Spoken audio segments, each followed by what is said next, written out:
Hello, everybody. Good afternoon, and welcome to another edition of Klamath Falls Falcons baseball on 104.3 960 Sports and on MyBasin.com. Today, coming to you live from North Bend, Oregon, at the Single A Legion State Tournament as the Klamath Falls Falcons get ready to take on a familiar foe in the Central Point Comets. Glad to be with you today. My name is Josh Eldridge. It's another wonderful day here on the Oregon coast and the Oregon Single A Legion State Tournament. The Falcons, of course, entering play today 34-4. The Comets are 23-7. The Falcons are our visitors today by virtue of a coin toss. We'll introduce you to their starting lineups here in just a moment. But first, before we dive too far into this contest, let's talk about how these two teams got here after their days yesterday. The very first game of the tournament featured the Klamath Falls Falcons 9 a.m. yesterday. And in a 10-inning marathon, the Falcons edged out the Portland Everett Mechanics 2-1 to advance on the winner's side of the bracket. For Central Point, they swung the bats well. They defeated Grand 18-2 yesterday to put themselves in a rematch with their league rival. Other games yesterday included the Eugene Ole Athletics defeating the West Albany Bulldogs 13-2. The nightcap featured the Columbia River Gorge Hustlers defeating the host North Coos Waterfront 2-1. Couple of games already in the books today, and we've already sent one team home. The LeGrand Legends were dispatched by the hands of the Portland Everett Mechanics, a 10-3 win in the first game of the day. In one half of the winner's bracket, the Ole Athletics from Eugene defeated the Columbia River Gorge Hustlers 8-2. So the winner of this game will advance to play Eugene tomorrow afternoon at 5 o'clock. The loser of this game will move on to play the 11 a.m. tomorrow against the winner of our nightcap tonight. We'll talk more about the bracket as we move throughout our broadcast today. But first, let's introduce you to our starting lineups. And we'll begin with our visitors, the Klamath Falls Falcons. Leading off, the shortstop, Carson Sims. Corbin Hamilton, the first baseman, bats second, followed by Jacoby Tacchini, the catcher, batting third. Ian Myers, the third baseman, batting cleanup today, followed by the pitcher, Colin Tacchini, batting fifth. Hitting sixth is P.J. Safford, the designated hitter. Batting seventh is Trustin Thomas in right field. The second baseman, Ty Teeters, bats eighth, followed by Harley Hoblett, the center fielder, batting ninth. They are going up against Tyler Tracy on the bump for Central Point. His lineup goes like this. Ronix Keyser, the leadoff hitter, is playing center field today. Tracy, the pitcher, hits second. Zach Harrington at first base bats third, followed by the third baseman, Andy Sweet, batting cleanup. Michael Villarreal is in right field. He bats fifth today, followed by Mitch Holland, the designated hitter. Oren Ging is the catcher. He bats seventh, followed by Landon Darnell, the left fielder, batting eighth. And hitting ninth is Brady Grether, the shortstop for the Comets. A familiar foe for the Falcons today, a team which beat Central Point 3 times throughout the regular season. But as far as I'm concerned, you get to the state tournament, wipe all of it away. It's a brand new slate, a brand new day here in game number 7 of the Oregon Single A Legion State Tournament. We're going to step aside for 2 minutes, and when we come back, we'll be ready for first pitch on 104.3 960 Sports and MyBasin.com. The Falcons take on the Comets next. What are the best words you can hear tonight? Order ready for Susan?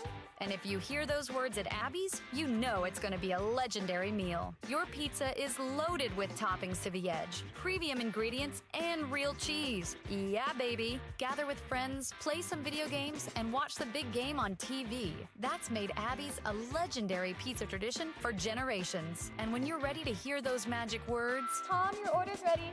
you know where to go. You're always welcome at Abby's. There's something special about this place. It's more than the quiet mornings and the open skies. It's more than the scenery. It's the people. Around here, people still wave when you pass by. They check in when something's wrong.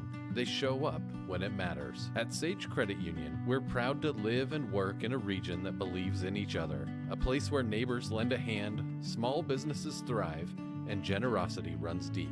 We believe that being part of a community means giving back to it, not just with dollars, but with time, effort, and heart. That's why our employees earn paid volunteer time. That's why you'll see us at food drives, fundraisers, and the local fair. We show up for our community. This isn't just where we work. This is where we live, where we give, and where we grow. Right here, in the coffee shop, at the fundraiser, and in our local branch. At Sage Credit Union, we've found our people. We'll see you around town. At Pacific Power, we can't predict the future, but we're preparing for every possibility. With more extreme weather year-round, we're investing in an energy system ready for what comes next. By strengthening the grid, using smart infrastructure, and drawing from our diverse energy resources, we're not just powering today. We're designing an energy system that's built to weather tomorrow. Energy that makes powering your greatness possible.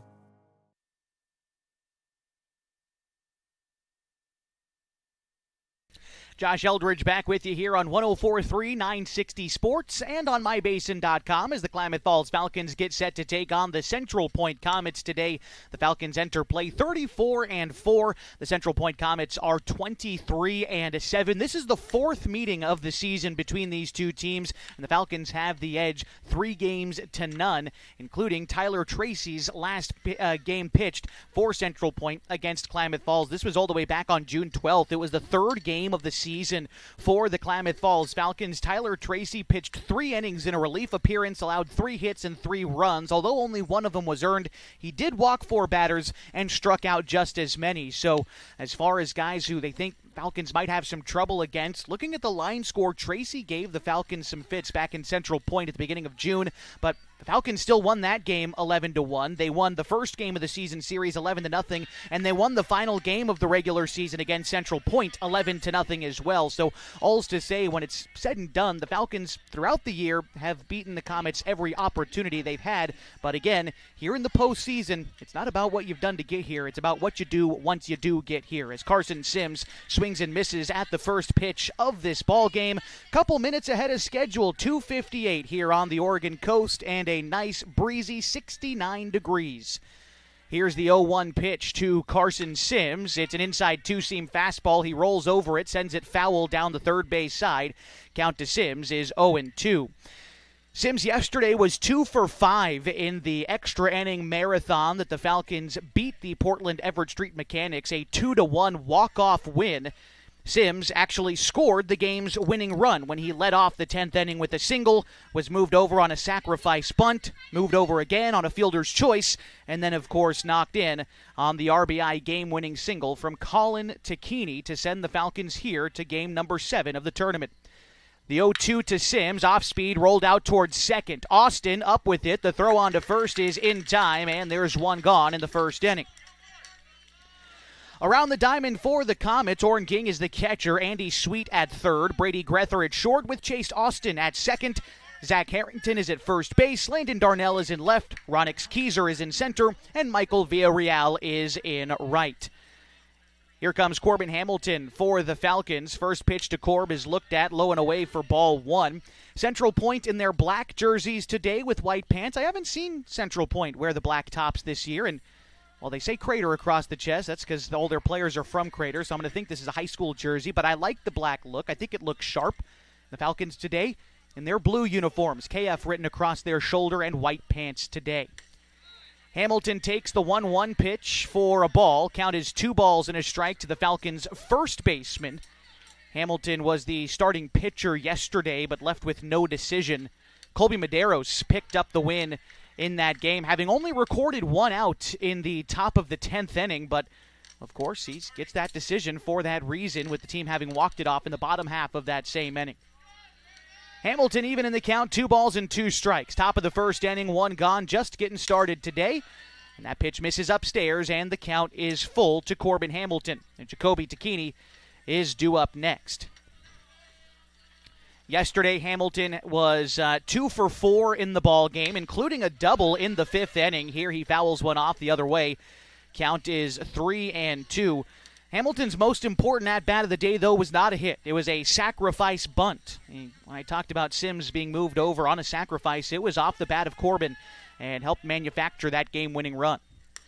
The 3-2 misses wide, and Corbin works a 1-out walk. Finds his way aboard. Here comes Jacoby Takini. Pretty good attendance for the Klamath Falls crowd today and the Central Point crowd. The Crater team filling in most of the middle, the bleacher seats and the grandstand here at Clyde Allen Field. The Falcons fans migrated down kind of by the first base dugout, but quite a good contingent of fans today from Southern Oregon. And got to say, as a couple of Area 4 teams going at it, I absolutely love it. And the pitcher fell over, and that's going to be a balk. And so Hamilton will advance to second. I was looking at the fans in attendance, and I look up, and Tracy was on his backside, and so I'm not sure if it was a move over to first, but regardless, it's a balk anyway. And Hamilton now into scoring position for the team leader in RBIs, Jacoby Tacchini. Still waiting to see his first opportunity against Tyler Tracy. Here's the first pitch. That one's going to miss outside. Count is 1-0. Yesterday, Tacchini was 1 for 2 in the ball game. He did have a sacrifice fly and an RBI in the 5th inning. He was hit by a pitch and walked and struck out one time. The 1-0 on the way to Tacchini from Tracy. Nice two-seam fastball, but it just missed outside. Count is 2-0 to the Falcons catcher, with Ian Meyer due up next. Runner aboard at second is Hamilton. Modest lead out there. He's being held close by Chase Austin, the second baseman. Now the pitch home from Tracy. A curveball looped in for a strike on the inside part against Tacchini. Good pitch by Tracy, but Jacoby liable to turn on that pitch just as easy as well. We'll see where they go now. Ging delivers the signal to Tyler Tracy. Comes set, takes a look at Hamilton, but now motions home. 2-1, another hanging curveball, a deep fly ball to left field. That one is going to bend just foul, and the count is 2-2. Sounded good off the bat. I think Tacchini was just a bit underneath it. It's 312 to the left field side here at Clyde Allen Field, 377 to straightaway center field, and a shallow 289 to right. Although, as we've seen throughout the tournament so far, that wind starts blowing in from right field, and even though that's 289, it's going to have to take a pretty good swing of the stick to get a ball out on that side. Count is 2-2 to Jacoby Tacchini. Tracy set with the pitch. He steps off and watches Hamilton go back. Tracy now retoes the rubber, looking in against Tacchini. Has had success against Central Point this season. Here's the delivery. Curveball ripped foul, and the count remains 2-2 strikes. Last time these two teams met back on Sunday at Kiger Stadium, Jacoby Tacchini was 2 for 2 with a double and 3 RBIs in that game, and teed up for an early RBI opportunity here. The 2-2 home. Curveball, Tacchini again rips it to left field. That'll get down for extra bases. One hop off the plywood wall. Hamilton scores. The throw in is going to miss the cutoff, and Tacchini winds up at second. The Falcons are on the board in the first inning, 1-0. We're going to have Chase Barrett come in and run for Jacoby Tacchini. An RBI double for the Falcons catcher. Notch RBI number 66 and double number 18 as the Falcons take an early one-run lead.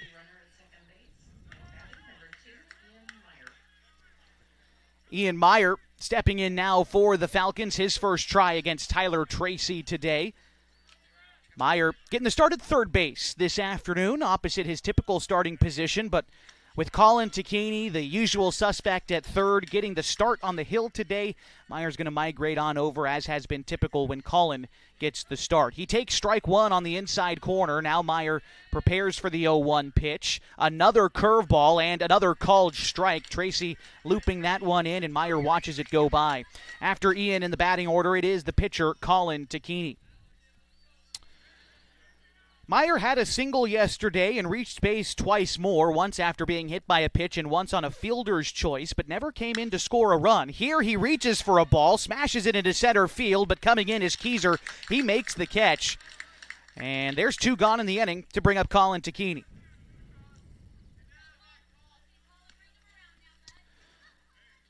Colin yesterday, the hero late in the ball game, an RBI single to walk off the Everett Street Mechanics. Colin Tacchini said he was ready for that opportunity. He said he looked at the order when he saw the 10th inning roll around, did the math. He's the 5th guy up. He thought, I'm going to have a chance to win this thing. And he was thinking that all the way up until he took a good swing on a 1-0 pitch, drove it the opposite way, and won the ball game for his crew. Here he takes a look at strike one, as Tracy gathers the signal from Ging. Now here's the pitch. Barrett leads off a second. A curveball called a strike. Tracy's got that bender working for a strike here early. Falcons have driven a couple of them, including the RBI double from Tacchini, but you can stay around the zone with that curveball. It'll be a dangerous weapon as the game goes on. Tracy comes set with the 0-2. Barrett leads off a second. The pitch, another curveball. This time Takini hits it lazily to right field, but in foul territory. The first baseman Harrington is able to track that one down and put it away for the third out. But the Falcons score a run on one base hit in the first. They carry the one-run lead to the bottom half next on 104.3 960 Sports and MyBasin.com.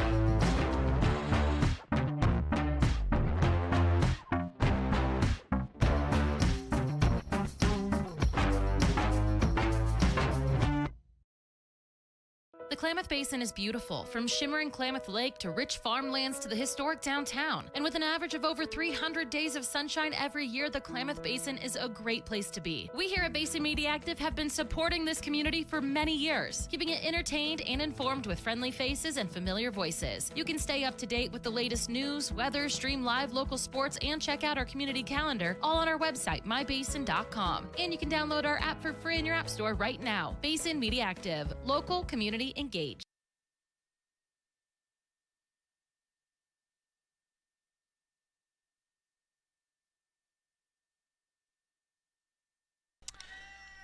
One nothing, bottom of the first inning. The Klamath Falls Falcons lead the Central Point Comets. Colin Takini getting ready for his start today.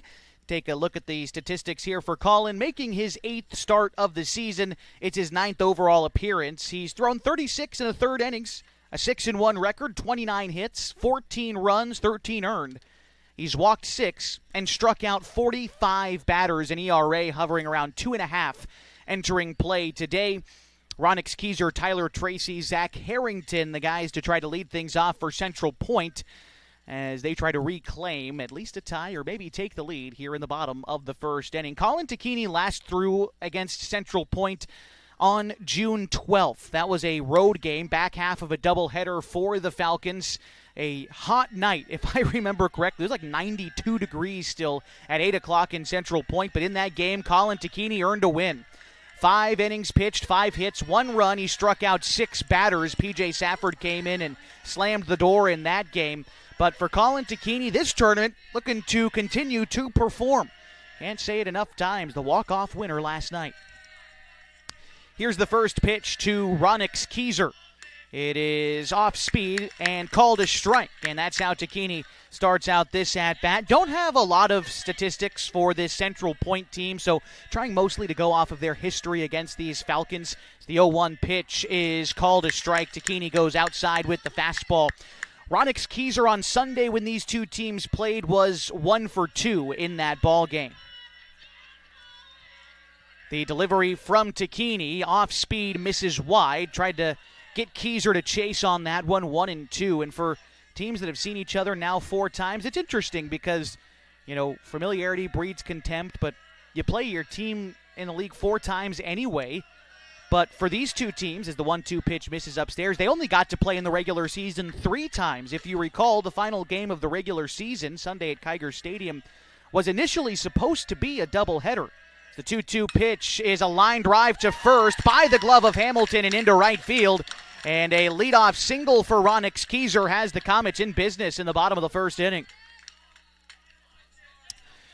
But like I was saying, that game on Sunday, because both of these teams, their fate was already solidified. They had both punched their ticket to this state tournament. They decided, well, let's just play a single 9-inning game instead of a doubleheader, save our pitching, save our arms, and just have a benefit game, which Falcons wound up raising a few $1,000s to prepare for this trip. But this is the 4th meeting of the season between these two teams, and you typically meet your league 4 times, so how much can you really put into how familiar these teams are with each other? I mean, they're just as familiar with everyone else in their league. It's not like this is the 5th or 6th time we've played. This is typical how many times you're supposed to play your opponent. As Tyler Tracy bounces one up the middle, Takini throws on to Sims at second for 1, to Hamilton for 2, and a 1-6-3 double play brings up Zach Harrington with 2 outs in the inning.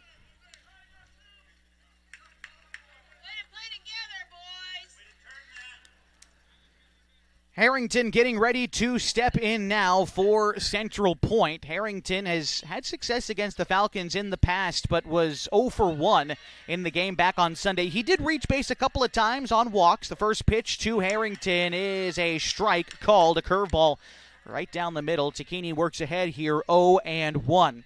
If Harrington finds a way aboard and continues this inning, Andy Sweet is due up next. Pitch from Takini, another called strike. Harrington looks at the slider and is now behind 0-2. Takini, the recent graduate from Lakeview High School, ready to go. Here's the 0-2. He just misses off the outside third. The Falcons started walking off the field thinking it was strike 3, but instead it's ball 1. I think that was just off the plate outside. Here's the 1-2. Takini tries to look for it again. This time misses wide with the curveball down and away against Harrington. Defense for the Falcons, Jacoby Takini catching Ian Meyer at third. Carson Sims at short with Ty Teeters at second. Corbin Hamilton's at first. Snell, Hoblet, and Thomas in the outfield. Here's the 2-2 home to Harrington. That one is a chopper to the left side of the infield. Meyer charging, backhands it, throws on the run, and a nice play to get the Falcons out of the inning. 1-0 as we go to the second. The Falcons lead the Comets at the Oregon Single-A Legion State Tournament on 104.3 960 Sports and MyBasin.com. Introducing Smith Bates Marcom Solutions, your trusted partner in marketing and communication. We specialize in crafting compelling campaigns, eye-catching graphics, and impactful branding materials. Smith Bates is like working with dependable friends. They always help us build our professional image. Through the innovative strategies that the team at Smith Bates suggested, we've been able to give the brand at Calor the boost that it desperately needed. Unlock your potential with Smith Bates Marcom Solutions. Rob, why do you think so many families choose Subaru here? Because they're built for real life here in Southern Oregon. All-wheel drive, safety, and room for everything from kids to camping gear. And we've got Subarus in stock, ready to go when you are. Plus, we're locally owned and deeply involved in the community. When you buy from us, you buy from a dealership that supports Klamath Falls. Stop by and say hi. Friendly, local, and easy to work with. That's us at Klamath Falls Subaru, right on Washburn Way.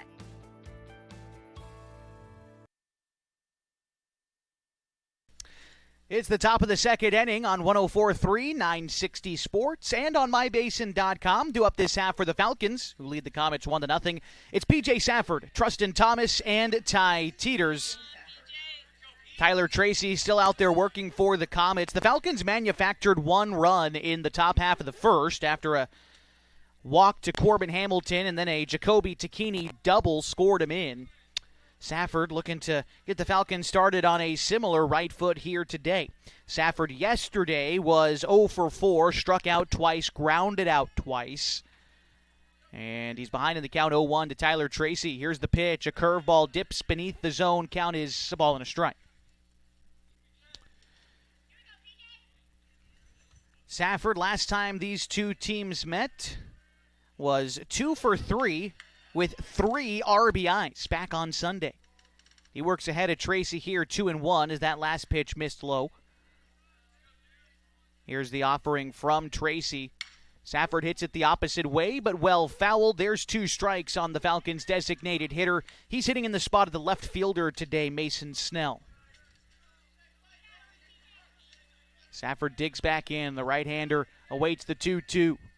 It's a bouncer to the left side. Patiently, Grether takes it on 2 hops. The throw takes the first baseman off the bag, but Harrington applies the tag in time. And Safford is out on the ground out. It brings up Trustin Thomas. Thomas in the ball game yesterday was 2 for 3, singled in the second and 6th innings. He was also hit by a pitch, and he struck out in that ball game.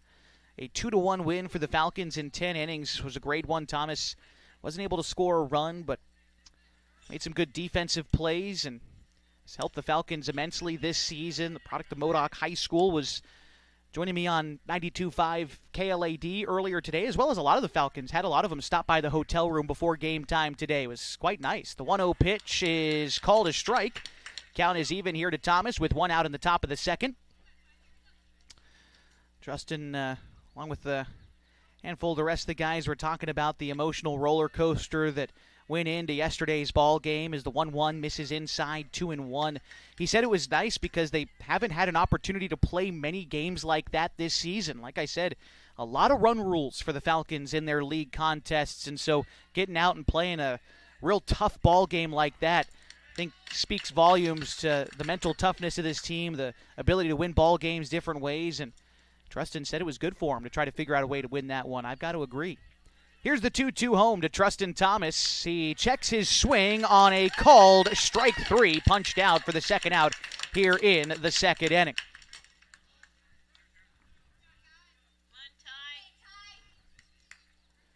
So 2 gone, and here's Ty Teeters. Yesterday, Teeters was 0 for 3, was hit by a pitch in the second inning, but was left stranded on that trip around the bases. Here's the first pitch to Teeters. That one's going to dip low. Count is 1-0. It was really a pitcher's duel and a defensive showdown yesterday. So many great plays on both ends for both teams. Ty Teeters, unfortunately for him, was one of the victims of one of the truly great defensive plays we saw yesterday from Everett Street. Probably stole an extra base hit from him, and it turned into a double play. Diving catch by the shortstop, and then a flip to the second baseman on a runner that failed to tag was the out. And certainly had a base hit stolen, probably extra bases, but the Falcons still, despite all that, found a way to win that ball game yesterday as Teeters takes a look at a fastball, dips below the knees. He works ahead here 2-1. After Ty in the order is Harley Hoblet if the inning continues. The 2-1 pitch to Teeters finds the inside corner, and there's 2 strikes now on the Falcons' second baseman. Tracy trying to get through this half inning quickly after surrendering 1 run in the first. Here he comes with the 2-2. It's going to hit Teeters, and he, for the second time in as many games this tournament, is hit by a pitch. Brings up Harley Hoblet. We've got a quick conference between Oren King and the pitcher, Tyler Tracy. Teeters is going to be aboard at first. Quick opportunity to give a quick thanks to the folks at Klamath Falls Honda and Klamath Falls Subaru on Washburn Way. You know, the Falcons needed some help to physically get here to the Oregon coast because their team bus broke down a couple of weeks ago. But the folks at Klamath Falls Honda Subaru stepped up, seen the vans that they donated to allow the Falcons to use for this state tournament. So very gracious thanks to Rob Cedar and the gang at Klamath Falls Honda Subaru. First pitch to Ty Teeters, to Harley Hoblet, lifted in the infield, playable for the shortstop. Grether barely has to move a couple of steps over, and he makes the catch to retire the side. 1 base runner on the hit batsman, but they leave Teeters stranded. It is 1-0 as we go to the bottom half of the second next on 104.3, 960 Sports, and MyBasin.com. When your care feels complicated, you need someone who won't back away. At Heartfelt, they are known for taking on the cases others won't. Complex, high-risk, and deeply personal situations that deserve real attention. They specialize in minimally invasive procedures, helping you heal faster and get back to your life, your family, your work. And they are here for the long term, not just one visit. No referrals needed, just care that truly shows up for you. Visit heartfeltobgyn.com or call 541-205-6890. Heartfelt OBGYN. Expert care when it matters most. At Pacific Power, we can't predict the future, but we're preparing for every possibility. With more extreme weather year-round, we're investing in an energy system ready for what comes next. By strengthening the grid, using smart infrastructure, and drawing from our diverse energy resources, we're not just powering today. We're designing an energy system that's built to weather tomorrow. Energy that makes powering your greatness possible.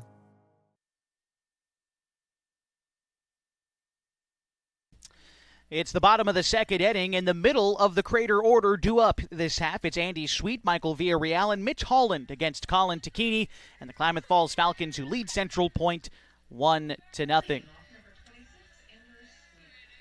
Andy Sweet, the left-handed stick for the Comets, getting ready to step in now.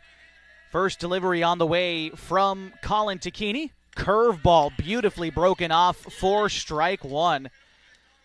And last time out for Andy Sweet, a 1-for-2 outing against the Falcons back on Sunday. Here's the pitch from Colin. Fastball fouled off. Counts 0-2 to the Comets' third baseman. And again, Michael Villarreal due up next. Let's take a look at how the rest of the tournament has played out so far. A lot of games. This is game number 7 of the event yesterday. Falcons won 2-1. The Ole Athletics defeated West Albany 13-2 as Sweet takes a pitch high, 1-2. Central Point won their game yesterday 18-2 against the LeGrand Legends, and the nightcap saw Columbia River Gorge defeat the host North Coos Waterfront 2-1. Here is the delivery, 1-2 home from Colin Tacchini. Jammed up Sweet, but he was able to fight it off. Count remains a ball and 2 strikes. We've already sent one team home from this event. The LeGrand Legends lost earlier today to the Portland Everett Street Mechanics 10-3. The Ole Athletics advanced on the winner's side of the bracket with an 8-2 win against Columbia Gorge earlier today as Andy Sweet hits the 1-2 pitch the opposite way through and into left field. And much as the first inning started with a leadoff single, Central Point does it again here in the second. Brings up Michael Villarreal. And so with Eugene's win earlier today, that puts them in game number 11 of the tournament. They are patiently awaiting the outcome of this contest. The winner plays the Oles tomorrow night at 5.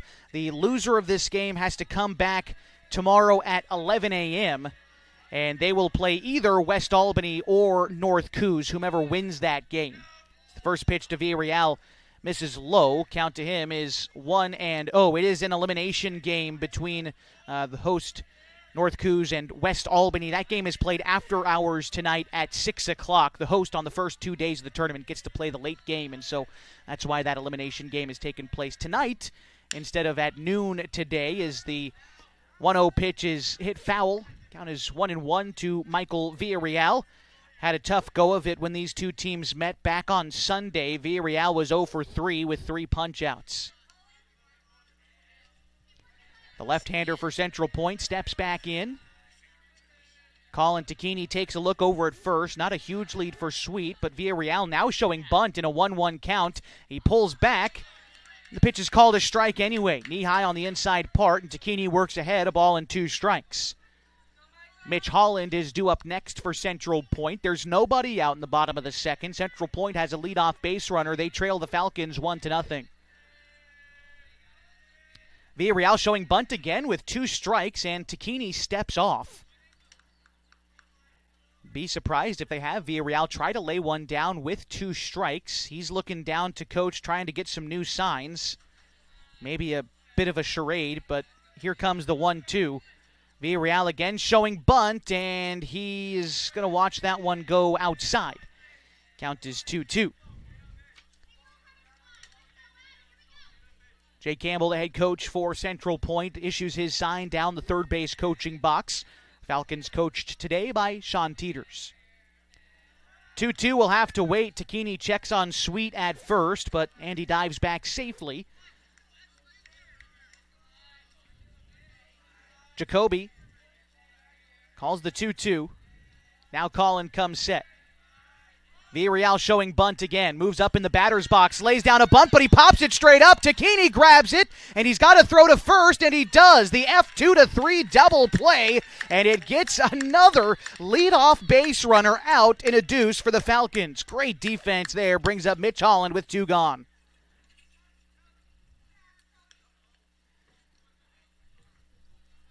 Again, Villarreal laying down a bunt with 2 strikes, and it didn't go the way you thought it might, but it doesn't go the way of Central Point either. So you pop it up, 2 gone in the inning, and here's Mitch Holland with the bases empty.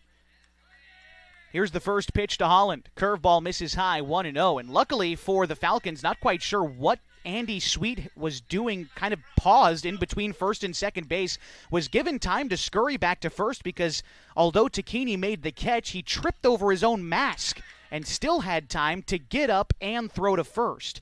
And so maybe a little bit of a new situation, not knowing what to do, helped out the Falcons there, but they're able to turn that double play, and they face Holland with the bases empty and 2 outs. This is a base hit to right field if it stays fair, but it just bends foul as they hit it over the head of Hamilton, but count now, a ball and 2 strikes to Mitch Holland.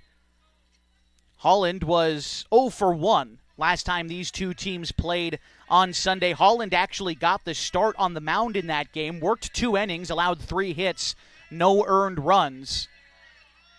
and walked one and struck out one.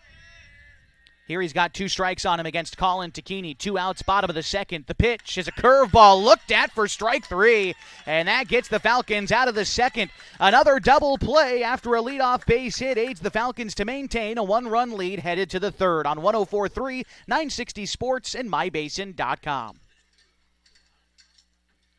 What are your goals? To get stronger, move better, feel healthier? Whatever you are aiming for, Harbor Isles is here to help you. They have brand new cardio and strength equipment. Harbor Isles offers indoor tennis courts, 4 indoor pickleball courts, energizing group classes, expert personal trainers, and a friendly, knowledgeable staff ready to guide you every step of the way. No matter what your goals are, Harbor Isles has everything you need to reach those goals. Stop by and see the difference for yourself. Harbor Isles, lose those reins and get your gains.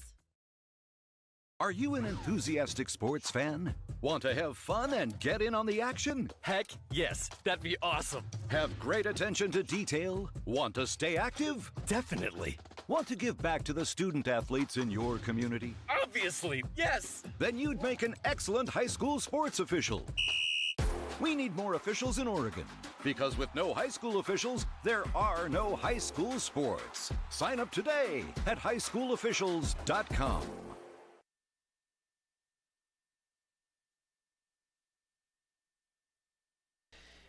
Getting set for the top half of inning number 3, and the Klamath Falls Falcons lead the Central Point Comets 1-0. Due up this half for the Falcons, the top of their order: Carson Sims, Corbin Hamilton, and Jacoby Takini. Still working against Tyler Tracy on the hill for Central Point. Was able to get through the second inning unscathed despite hitting a batter. Ground out, fly out, strikeout. And so he continues to work. We'll see if the Falcons have any adjustments to be made the second time through the order. No defensive changes for Central Point, it would seem. And so continue to play on here at Clyde Allen Field in North Bend, Oregon. A little bit off campus from North Bend High School. But Clyde Allen Field, established in 1947, has got the wood grandstand, not dissimilar to Kiger Stadium, although a little bit smaller. I think the reason why they don't count this as the full wood stadium like Kiger has got is because it's not the overhead covered and it doesn't go down the baselines at all, but still a nice wood grandstand here at Clyde Allen Field. It's a nice, quaint ballpark. I very much like it. They've got stadium seating down in the front row as well, as the first pitch to Sims is fouled off, 0-1.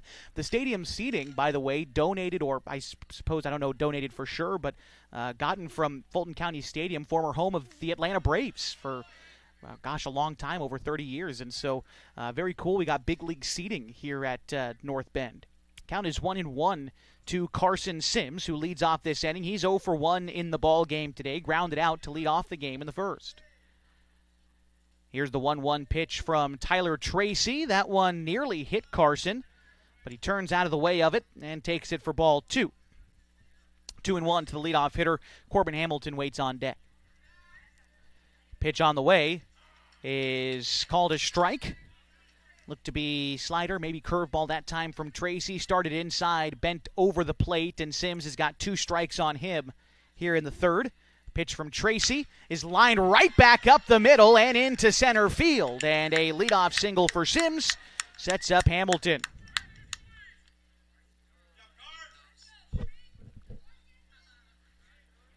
Hamilton walked, came in to score his last time up.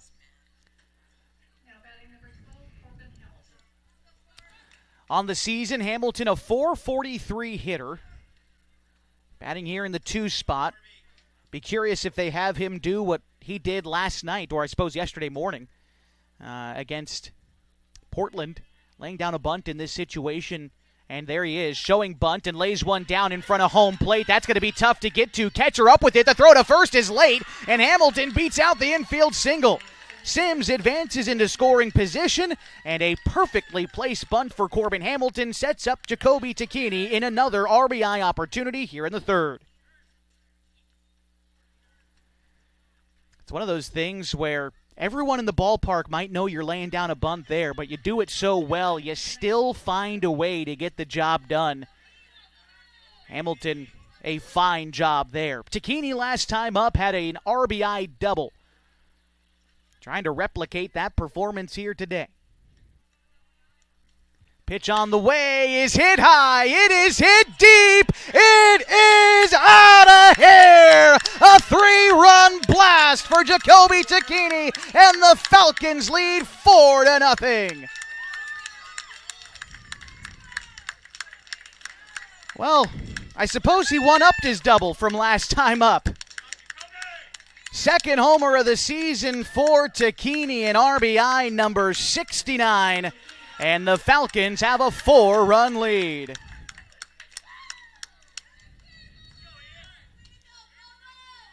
Boy, there was no doubt about that one off the bat. That one was hit high. That might have hit the house that's over the left field fence. Might be on the hook for a window replacement. Brings up Ian Meyer. Base is empty, nobody out. If there's any silver lining for the Comets and Tracy, you can effectively treat this like a brand new inning. First pitch to Meyer nearly hit him. Count is 1-0.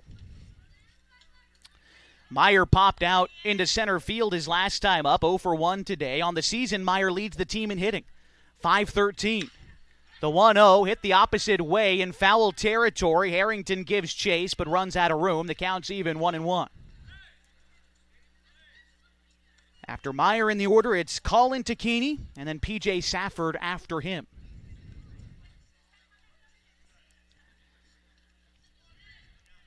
Tracy with the 1-1. Here it comes to Meyer. That one misses in. Good take there by Meyer, 2-1. Meyer, one of 3 Falcons playing their final year of eligibility with this crew, absorbing every minute of it. The 2-1, that one is bounced foul. Count is 2-2. Meyer's a guy you just love to have around in the dugout, in the clubhouse, on the bus. He's never not smiling. He's just a good guy to have around. Here he is in a 2-2 count. That one is going to hit him. I got to say it again. Meyer leads the team in that category, and it feels like every game the lead grows. He's been hit by a pitch now 12 times this year. And a base runner here for the Falcons with nobody out in the third. That brings up Colin Takini. Second hit batsman for Tyler Tracy. Although the first one didn't come back to hurt him in the second inning, he's hoping that this one won't either. Colin Takini settles in.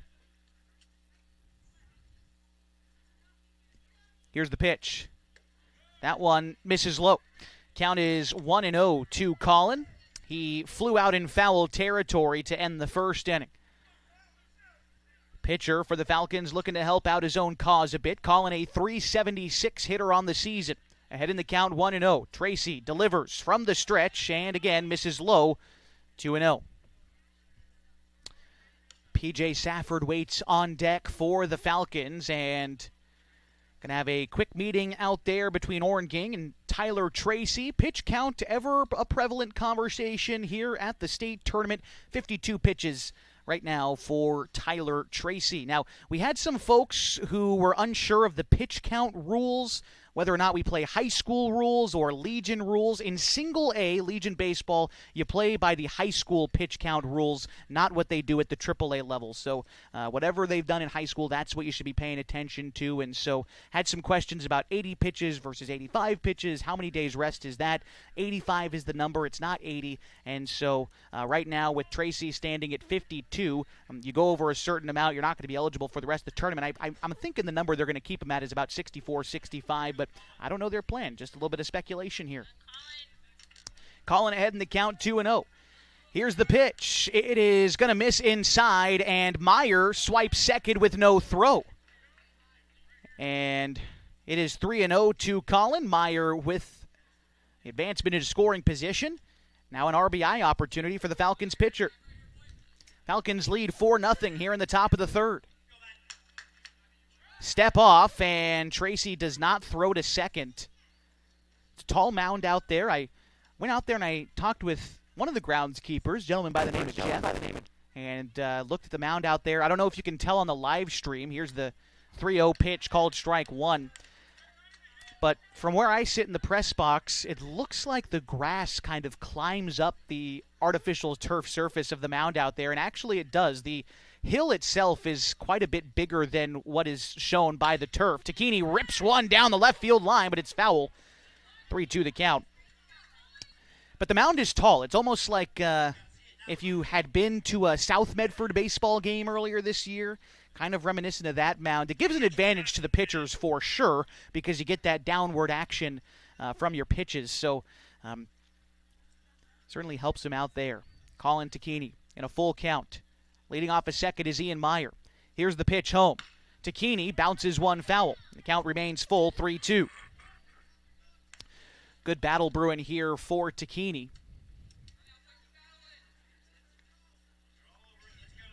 I believe this will be pitch number 8 of this at-bat.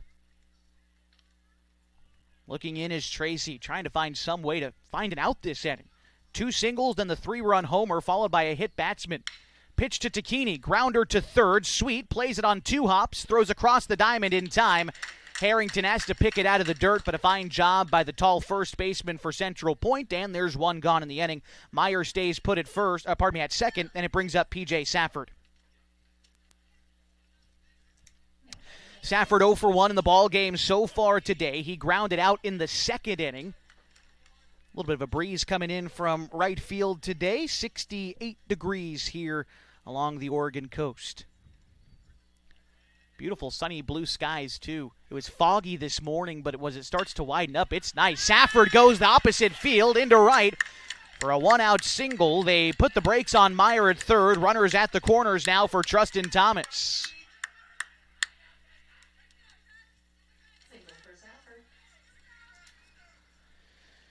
Thomas 0 for 1 in this ball game. He struck out in the second inning.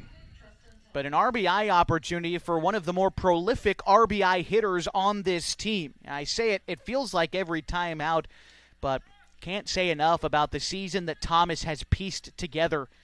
Guy who came in having not played with any of these guys, not even in the same conference as them. You know, it's one thing to come in from Mazama or Klamath Union or heck, even Lost River like Colby Medeiros has done, where you don't play on the same team as everyone, but you're around everyone all year long. But Thomas, playing over the border in Alturas, hadn't probably met a lot of these boys before coming out and trying out for this team. And boy, has he become an integral part to this unit.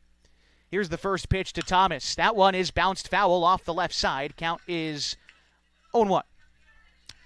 Thomas, despite being towards the bottom in batting average, has got 26 hits and 25 RBIs and 24 runs. So his volume might not match that of everyone else, but it seems like when he's productive, he makes it count. And he's been a lot of fun to watch progress throughout this season.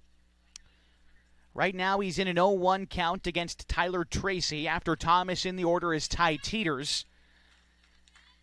And this will be pitch number 60 for Tracy. Modest lead off of first for Safford. Not much to speak of over there. Similar for Meyer at third. And the 0-1. Thomas pops that one up out of play foul. The count to the Falcons right fielder is 0-2. I say Thomas is towards the bottom in team average. He's still batting .302. There's only one hitter on the Falcons who's hitting under 300 this year, and it's Chase Barrett at .290. And so a team that bats .390 is a team. It's not bad when your guys towards the bottom are still putting up quote-unquote Hall of Fame numbers. And it looks like Central Point is going to be making a pitching change here in the top half of inning number 3 as Tracy reached 60 pitches on the dot. We'll step aside for 60 seconds, introduce you to the new arm when we come back in a 4-0 ball game on 104.3, 960 Sports, and MyBasin.com. There's something special about this place. It's more than the quiet mornings and the open skies. It's more than the scenery. It's the people. Around here, people still wave when you pass by. They check in when something's wrong. They show up when it matters. At Sage Credit Union, we're proud to live and work in a region that believes in each other. A place where neighbors lend a hand, small businesses thrive, and generosity runs deep. We believe that being part of a community means giving back to it, not just with dollars, but with time, effort, and heart. That's why our employees earn paid volunteer time. That's why you'll see us at food drives, fundraisers, and the local fair. We show up for our community. This isn't just where we work. This is where we live, where we give, and where we grow. Right here, in the coffee shop, at the fundraiser, and in our local branch. At Sage Credit Union, we've found our people. We'll see you around town.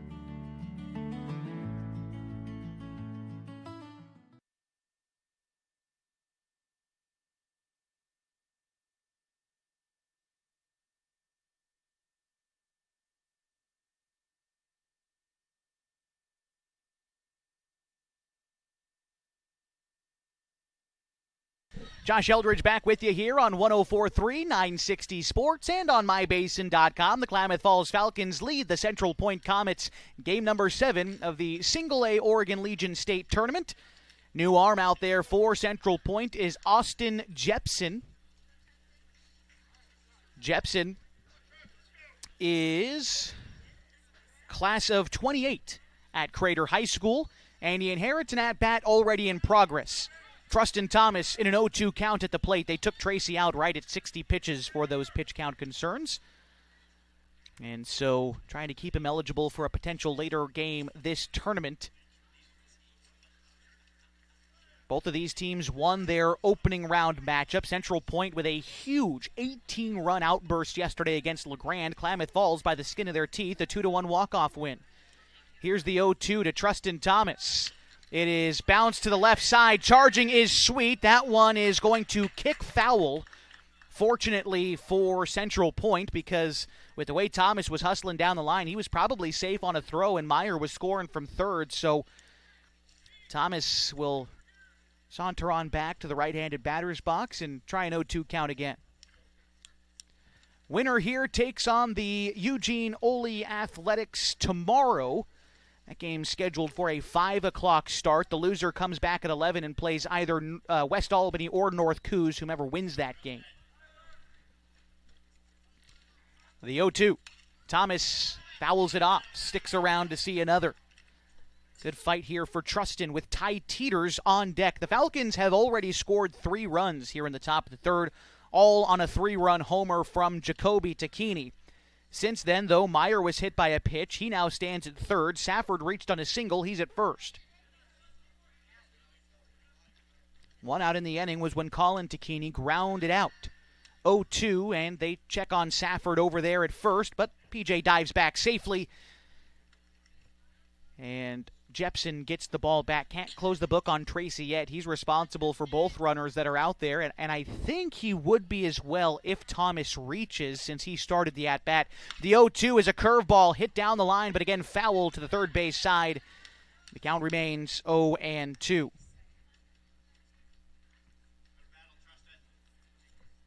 Great fight here for Thomas, and all with 2 strikes, too. This is pitch 6 of this at-bat. And he's fought off some tough ones with 2 strikes. Set again is Jepson, and the pitch. That one misses upstairs.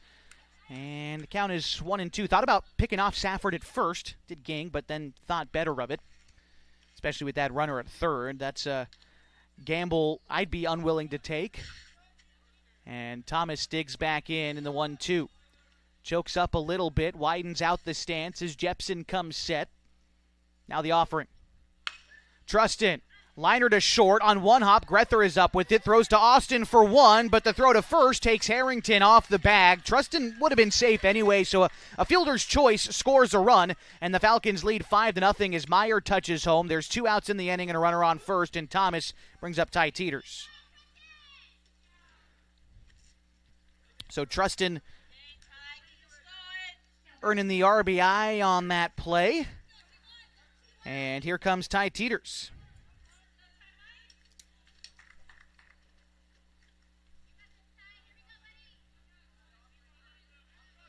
Teeters was hit by a pitch his last time up. Jepson delivers home. First pitch, Thomas on the move. The throw takes Austin up the line, and the throw winds up in center field. I believe that pitch was called a strike at the plate to Teeters. The count is 0-1, and Thomas advances into scoring position.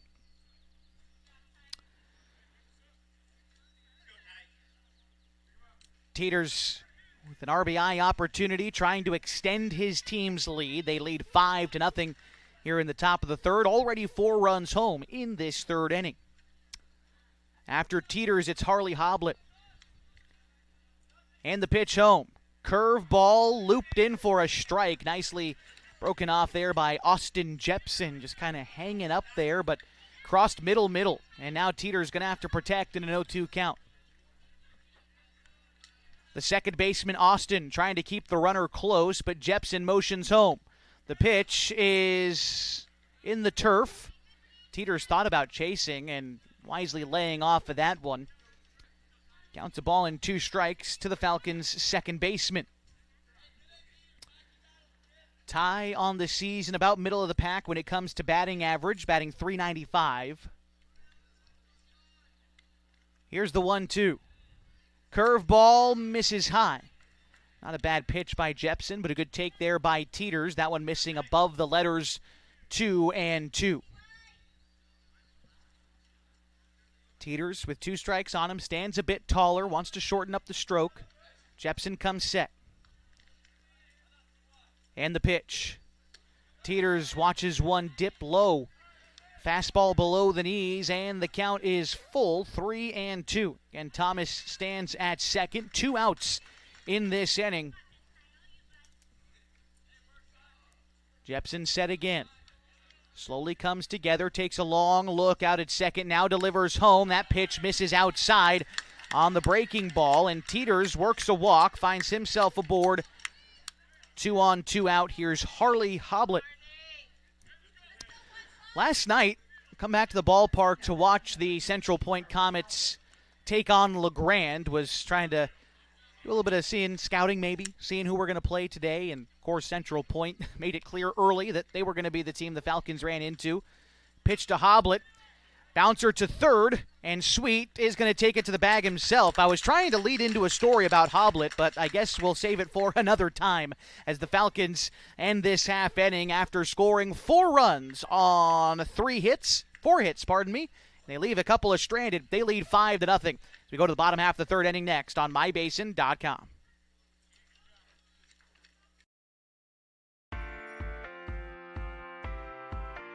At Geno's on East Main Street, we're always ready for sports season. And now is a perfect time to connect with us. We're open every morning at 6:30, serving simply good food. For your breakfast, lunch, and dinner. We offer breakfast burritos and burgers all day, Italian family recipes, monthly specials, amazing desserts, and of course, your choice of cold or hot beverages. Call 884-6474 right now to place a food order for pickup or use DoorDash delivery. Or best of all, come dine in with us. Geno's on East Main, simply good food. Check out our full menu and all our activities at ilovegenos.com. Geno's on East Main, simply good food.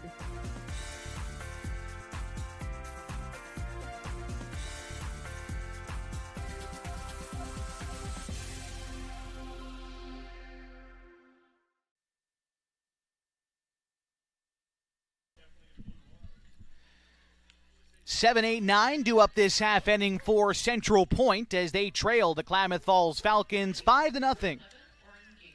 Oren Ging, I believe it's Landon Darnell and Brady Grether who are going to be due up this half inning.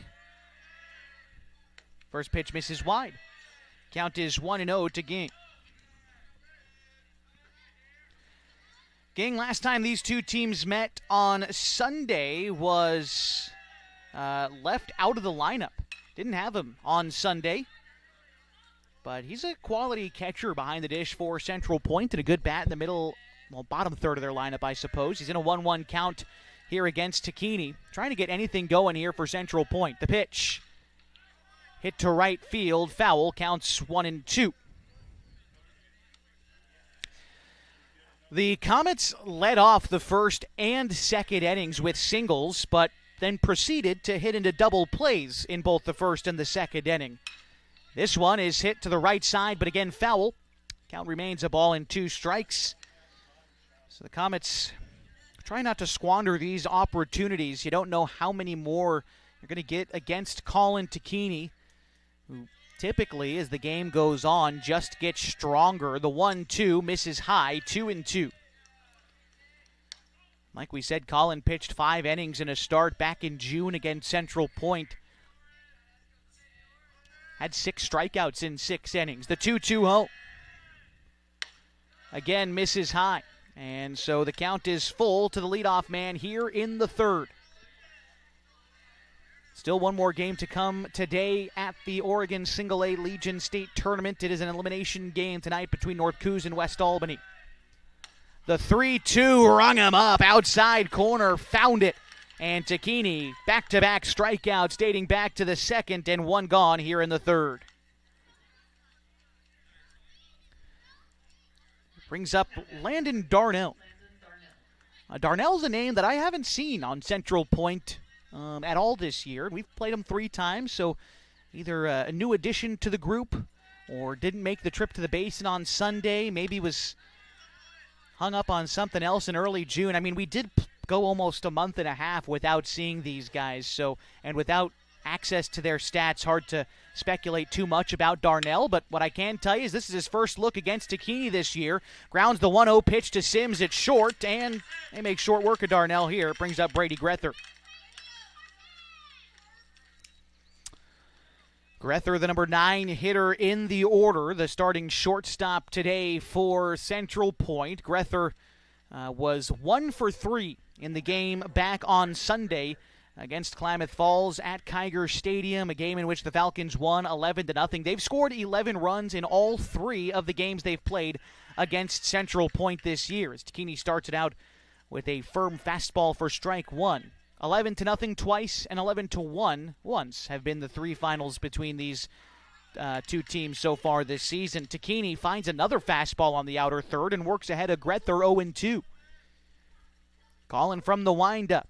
Delivers to Grether. Grounder right back to him. He'll take his time. Throw to Hamilton is there. 3 up, 3 down in the third. Takini faces the minimum through 3, and the Falcons lead 5-0, headed to the 4th next on 104.3, 960 Sports, and MyBasin.com.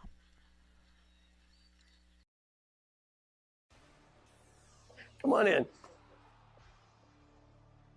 Hey, I'm Jason with Elevate Physical Therapy, Fitness, and Performance, and just a little bit about us. So we started in March of 2020, opened right before COVID hit. It's been a wild ride. So one of the things I'm super passionate about is this idea of being guides, and or think about like a map and compass. If you think about our job as physical therapists is to take a person who's had an injury and help them kind of go from point A to point B. And everybody's journey is different. It's never a straight line. It's nice to have someone that's been there, that's walked that path before many times. And so we see it as our honor and privilege to be able to walk with patients through those little steps along the way of getting back to doing the things they love. So to get a hold of us at Elevate, you can call our number at 541-887-2030. Check out our website, elevateptfp.com. Or check us out on Instagram, shoot us a message.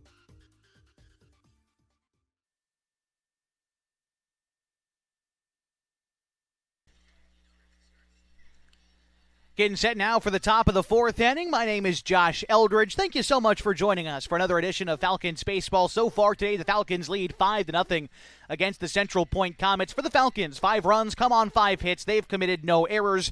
For Central Point, no runs, 2 hits, no errors.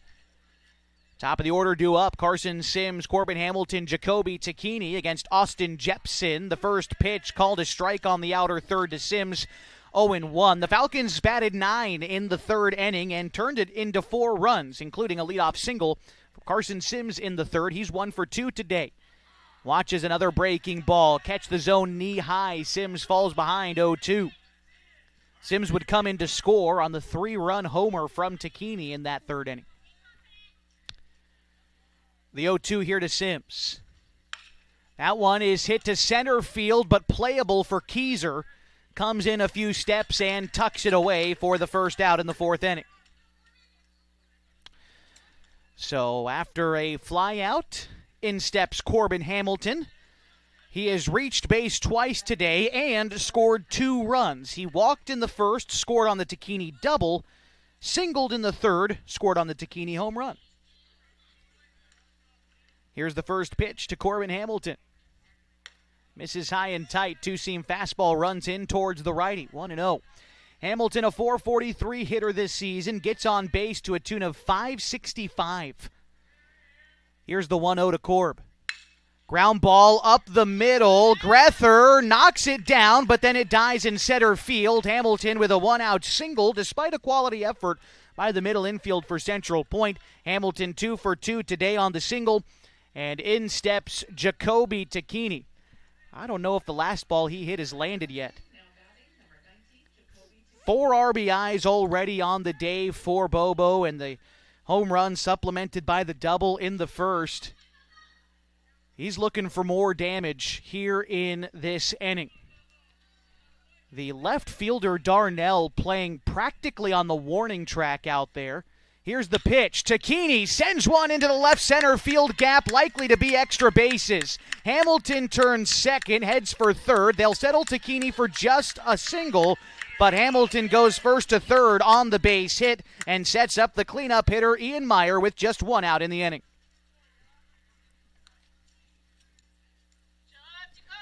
Chase Barrett comes in to run. And by the way, for those of you keeping score, Takini now just a triple away from the cycle. Probably the hardest one to get, but we'll keep tabs on it. Here steps Ian Meyer. Jepson steps off. Going to have some signs come out from Oren Ging. Barrett aggressive on the base paths. We've seen it a number of times this year. Barrett over there at first and Meyer at the dish. Talked to Barrett. He was another one of those players I alluded to earlier, talking about joining me in my hotel room earlier today to get on the radio show back on 92.5 KLADs. The first pitch to Meyer misses outside, 1-0. Barrett's role on this team has been unique. He's been tough to carve it out. He started a couple of games at the beginning of the season, didn't put together a lot of great at-bats, but he still found his role in as this courtesy runner, and he's quick, he's smart on the base paths. I think that's one of the things he's grown with most this season is his wit along the base paths. Meyer rolls over one, sends it to short. Up with it is Grether, throws to second for one, but they don't throw to get Meyer at first, and a run scores. Hamilton touches home. The Falcons lead 6-0, and there's a runner at first with 2 outs. Here comes Colin Takini.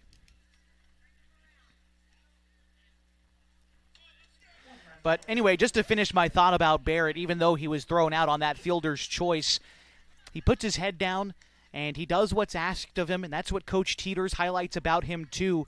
It takes a lot for a good baseball team to come together and win a lot of games. Yes, you need starting pitching. Yes, you need power in the lineup, but you also need guys who are willing to do their job, and Chase Barrett fits the bill. Pitch misses outside to Colin Takini. It's in the dirt. Meyer takes off for second, and he slides in under the tag, or the ball popped free, actually, on the tag. So Meyer is in safely at second, and with 2 outs in the inning, Takini a chance to help out his own cause and drive in a run. By the way, for Oren King, that throw was on the money, but the shortstop just not able to apply the tag cleanly. Probably a little bit of frustration there, but he's got to shake it off. Set is Jepson. And the pitch. Takini is going to take a ball upstairs, and the count is 2-2. 2-0. P.J. Safford waits on deck. Jepson looks in, gets the sign from Ging. Runner at second is Meyer. Here's the pitch. That one is in the turf and gets behind Ging. This time Meyer will have no problem advancing to third. And a 3-0 count to the batter. We'll see how aggressive Colin is here in this 3-0 count, or if he forces Jepson to throw a few more pitches. Jepson at 23 pitches, and 25 is the cutoff to have no day's rest. And so I don't think that Central Point would have brought him in to just throw 25. My thinking is he'll go a little bit longer, but again, just something to think about as we cross these markers for pitch counts. The 3-0 is going to be high and tight. Takini works a 4-pitch walk. Runners at the corners for P.J. Safford. And looks like we're going to get a meeting out there. 24 pitches. Jepson, well, if they're going to come out and have a chat now, this could spell the end if they want to keep him eligible for later on in the event. We'll see what Coach Campbell decides to do. It looks more like just a quick chat out there. And we'll remind you in the meantime that today's broadcast on mybasin.com is brought to you in part by Howard's Meat Center, where tradition meets innovation with every cut and every bite of Smokin' H barbecue. As you step through their doors, you're not just entering a meat center, you're stepping back to a time when the quality of the meat and the depth of the customer service was everything. Check out Howard's Meat Center next to Les Schwab Tires on South 6th Street in Klamath Falls. Also want to give a shout-out to Abby's Legendary Pizza in the Klamath Basin at 1919 Austin Street or 2226 Shalleck Street near OIT, but also the Abby's Legendary Pizza in Coos Bay, who hosted the Falcons for a team dinner last night. Had 6 giant pizzas, a lot of leftovers, had myself some pepperoni. Good stuff. Abby's Legendary Pizza has always been a proud supporter of youth sports in Oregon. All right. 6-0 the score. Falcons lead the Comets. We're in the top half of the 4th inning, and P.J. Safford hits with 2 gone and runners at the corners. Meyer at third, Takini at first. Actually, it looks like Rogers is at first. Pitch is going to miss up. Count is 1-0. Rogers is in at first as a courtesy runner there for Colin Takini. 1-0 the count to Safford. He singled in the third, but was out on a fielder's choice that trip around the bases. He also grounded out in the second. Jepson set with the pitch. Here it comes. That one is lined back up the middle. Second baseman Austin gloves it, takes it to the bag, and that'll do it here in the 4th.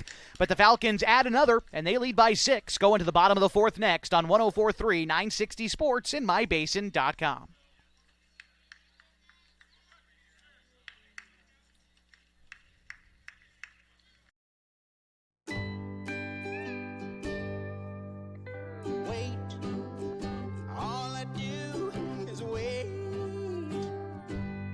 So lonely, I just sigh and moan.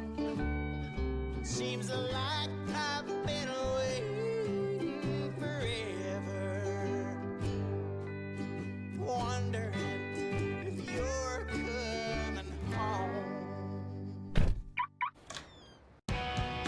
I just saw your face, I know you're coming home. I swear there is no place that feels as good as home. And then I heard your voice. I know you're coming home. I know you're coming home. This is where unconditional love and immeasurable happiness reside. This is home. Coldwell Banker, where home begins.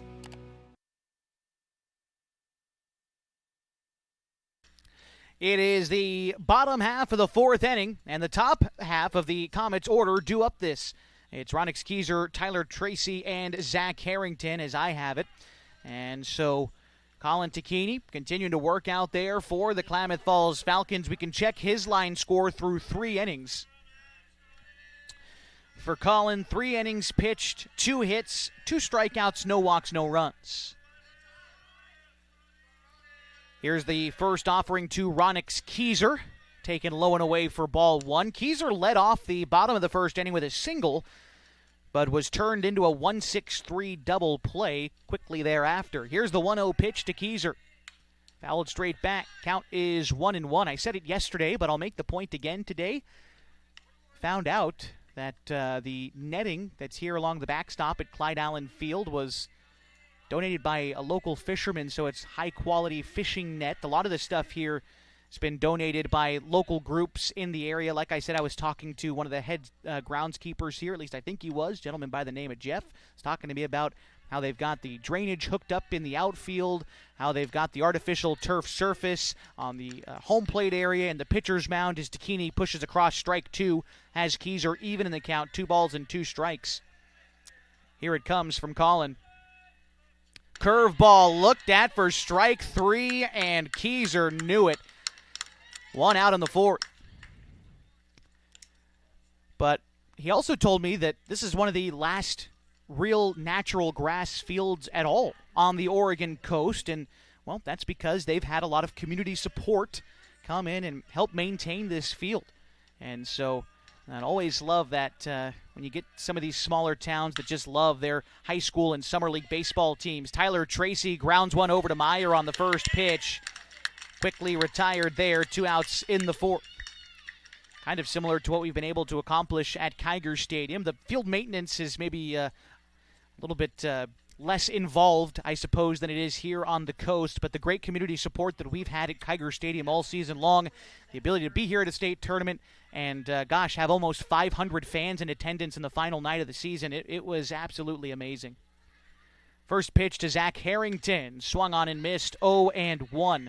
Like I said, this is a similar kind of wood field that we have back home at Kiger Stadium. In fact, Clyde Island Field is older than Kiger Stadium by 1 year. This place opened in 1947. Here's the 0-1 pitch. Called a strike on the outer third, and Takini working quickly through the top third of this Crater order. Already has 2 strikes on Zach Harrington. Harrington grounded out in the first inning. Here's the pitch from Colin.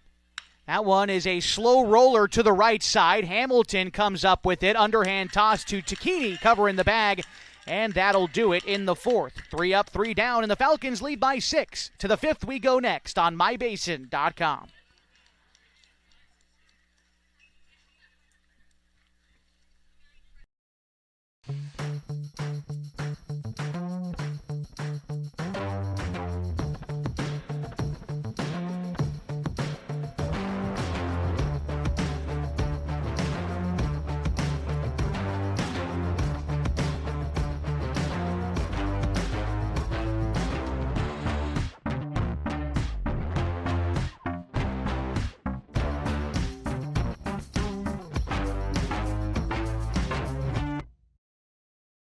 The Klamath Basin is beautiful, from shimmering Klamath Lake to rich farmlands to the historic downtown. And with an average of over 300 days of sunshine every year, the Klamath Basin is a great place to be. We here at Basin Media Active have been supporting this community for many years, keeping it entertained and informed with friendly faces and familiar voices. You can stay up to date with the latest news, weather, stream live local sports, and check out our community calendar, all on our website, mybasin.com. And you can download our app for free in your app store right now. Basin Media Active, local, community, engaged. It is the top half of the 5th inning, and the Klamath Falls Falcons lead the Central Point Comets 6-0. Due up this half for the Falcons is Trustin Thomas, Ty Teeters, and Harley Hoblet. The teams that are set to play tonight filing into the stadium, the hosts North Coos Waterfront in West Albany. The winner of that game will play the loser of today's contest. First pitch swinging for Trustin Thomas, and a ground ball into left field, and a leadoff single for the Falcons' right fielder. Brings up Ty Teeters. Loser of tonight's nightcap, by the way, between North Coos and West Albany is eliminated. They'll join LeGrand as the teams that were exited after just 2 days of the event. Tomorrow, we will similarly, I believe, sending 2 teams home tomorrow as well, as Everett Street and Columbia Gorge are already set for an elimination matchup tomorrow at 2. Here's the first pitch to Ty Teeters. It's in the turf, and the count is 1-0. And also looking at, again, the bracket yet to be set. It'll be a elimination game between the loser of this game and either West Albany or North Coos tomorrow morning at 11. The teams that'll be safe from elimination tomorrow is the winner of this game and the Eugene Olies, who play tomorrow at 5. The 1-0 pitch home to Teeters, pops that one up foul. Count is 1-1. Teeters typically one of the better guys in terms of bat control on this team. Guy who can get that bunt down, but they're popping it up. Luckily for Ty, it was in foul territory, and the count is 1-1. And Thomas aboard at first has got good speed, decent speed for Ty as well. And Harley Hoblet is due up next. Count is 1-1 to Teeters. Andy Sweet, the third baseman, playing in on the grass. The first baseman, Harrington, will join him after holding the runner at first, but instead they move over to first. Trustin is back safely. Teeters today has earned 2 free passes, although if you ask him, the one in the second inning wasn't free. He was hit by a pitch, but he walked in the third. Jepson steps off. Now settles back in ahead of the 1-1. Gets the sign from Oren Ging. Now set. Here's the pitch. Teeters tries to show bunt again and fouls it off again. So now in a 1-2 count, it would seem to be that the bunt is off, although we have seen a 2-strike bunt attempted already today, not by the boys in blue, but by the boys in black. We'll see if the Falcons hold a similar ideology here in the state tournament, or if they regress to the mean and just try to have Teeters swing away here. Ty, like we said, about a .390 hitter coming into play today, 19 RBIs, 5 extra base hits, an OBP of 533. Teeter showing bunt with 2 strikes. A move over to Trustin at first. He's back safely, so they trust Ty's bat control, and, well, it's hard to disagree with that. He's been a good bunter all season long, trying to do it again here in game number 7, the second game for the Falcons here at the Oregon Single-A State Tournament. The 1-2, Teeter shows bunt again, and the pitch home is a curveball laid down to the pitcher's mound. Up with it is Jepson. Throw to first is in time, but a beautiful job by Ty Teeters laying down the bunt with 2 strikes to advance Thomas into scoring position and bring up Harley Hoblet.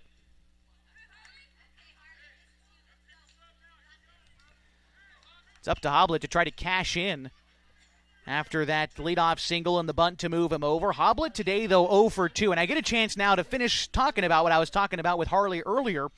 I came back to the ball field last night. Hoblet was the only Falcon in attendance scouting out the other team. Now, that's not to say anything about the rest of the boys. They've seen Central Point plenty of times this season. But when I asked Harley, he told me, I just love baseball. I'd be here all day if I could. And I just love that attitude coming out from the freshman. I'm very excited to see his career continue. The 0-1 pitch. Hoblet wears it. Gets first base for his trouble, and it brings up Carson Sims.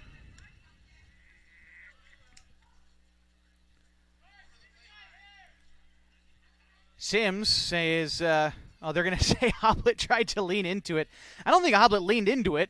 Although he didn't try to get out of the way of it, that's not leaning into it. And Coach Jay Campbell is spurned on his attempt to try to get that one overturned. And here we go. Sims getting ready to go now. He's 1 for 3 today. Singled and scored in the 3rd to go along with a ground out in the 1st and a fly out in the 4th. But now an RBI opportunity for Carson. 1 gone in the inning, 2 men on. Set is Jepson, and the pitch to Sims is hit foul. Count is 0-1. Sims on the year, a .387 hitter, has 9 extra base hits on the summer, 7 doubles, 2 triples, 28 RBIs, an OBP of .487. He's not a guy who walks a ton or strikes out a ton. Likes to get those base hits. He swings early in the count, and he does so here on the 0-1. Pops it up, infield fly. Sims is out, and it will bring up Corbin Hamilton with 2 gone in the inning.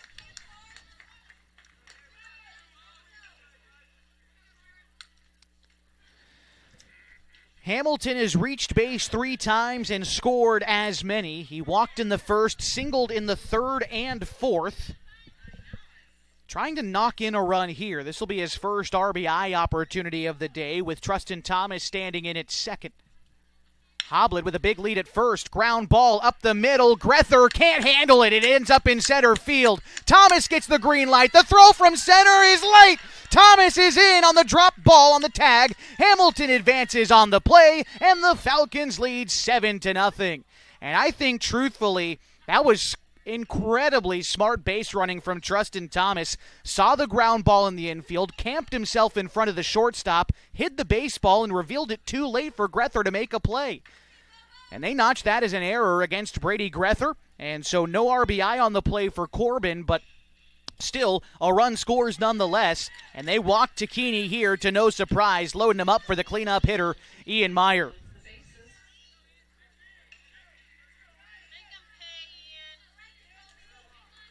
Thomas scored on that play. Hoblet now to 3rd. Hamilton to 2nd. Takini aboard. And it'll be Chase Barrett aboard over there. So now Meyer, a chance to push this game into potentially mercy rule territory. Meyer bounces one foul there. Count is 0-1. If the runner at first, Barrett, scores, it'll be a 10-run lead for the Falcons going into the bottom of the 5th. That's, of course, what Meyer's going to try to do here. The outfield comes in for Central Point. Keyser not playing very deep in center at all. Here's the pitch to Meyer. Meyer, ground ball to short. Up with it is Grether. Goes the short route to third, and that will end the inning. The score remains 7-0 here as we go to the bottom half of the fifth next on 104.3, 960 Sports, and MyBasin.com. Introducing Smith Bates Marcom Solutions, your trusted partner in marketing and communication. We specialize in crafting compelling campaigns, eye-catching graphics, and impactful branding materials. Smith Bates is like working with dependable friends. They always help us build our professional image. Through the innovative strategies that the team at Smith Bates suggested, we've been able to give the brand at Calor the boost that it desperately needed. Unlock your potential with Smith Bates Marcom Solutions. Rob, why do you think so many families choose Subaru here? Because they're built for real life here in Southern Oregon. All-wheel drive, safety, and room for everything from kids to camping gear. And we've got Subarus in stock, ready to go when you are. Plus, we're locally owned and deeply involved in the community. When you buy from us, you buy from a dealership that supports Klamath Falls. Stop by and say hi. Friendly, local, and easy to work with. That's us at Klamath Falls Subaru, right on Washburn Way.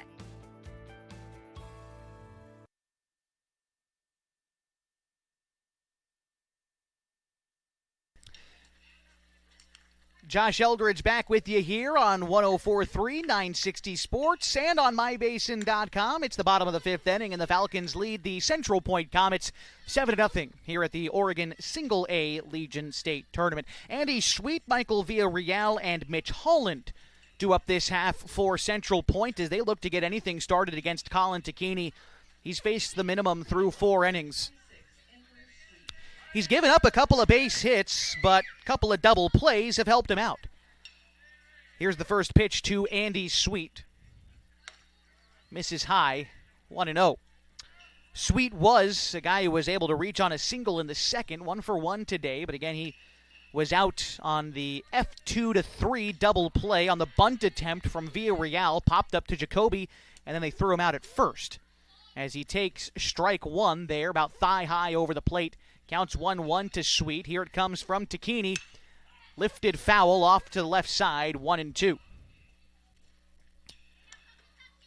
Sweet, the left-handed hitter for Central Point. I've always liked watching him play. He's got a good swing over there. Here's the 1-2. Off-speed pitch, grounded towards short. Sims up with it. Throws on to Hamilton, and 1 up, 1 down in the fifth.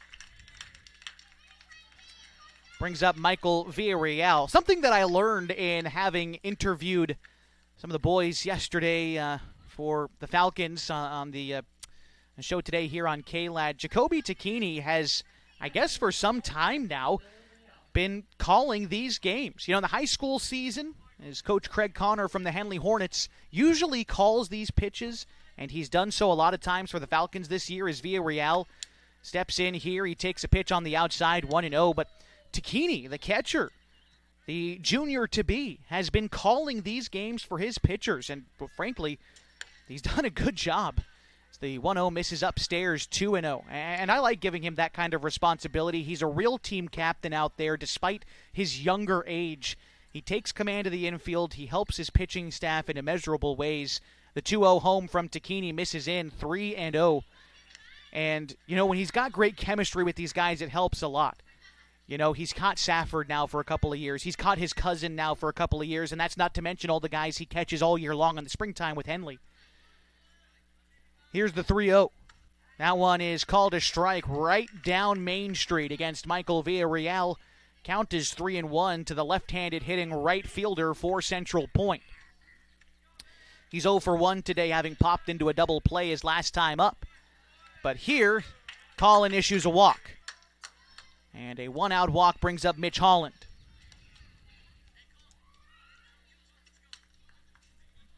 Holland 0 for 1 today.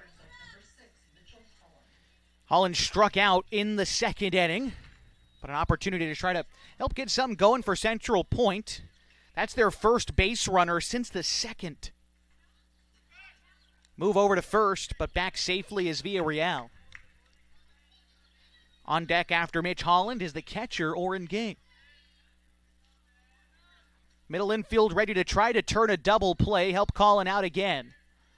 Here's the pitch to Holland. Works down and away, gets a strike called. 0-1.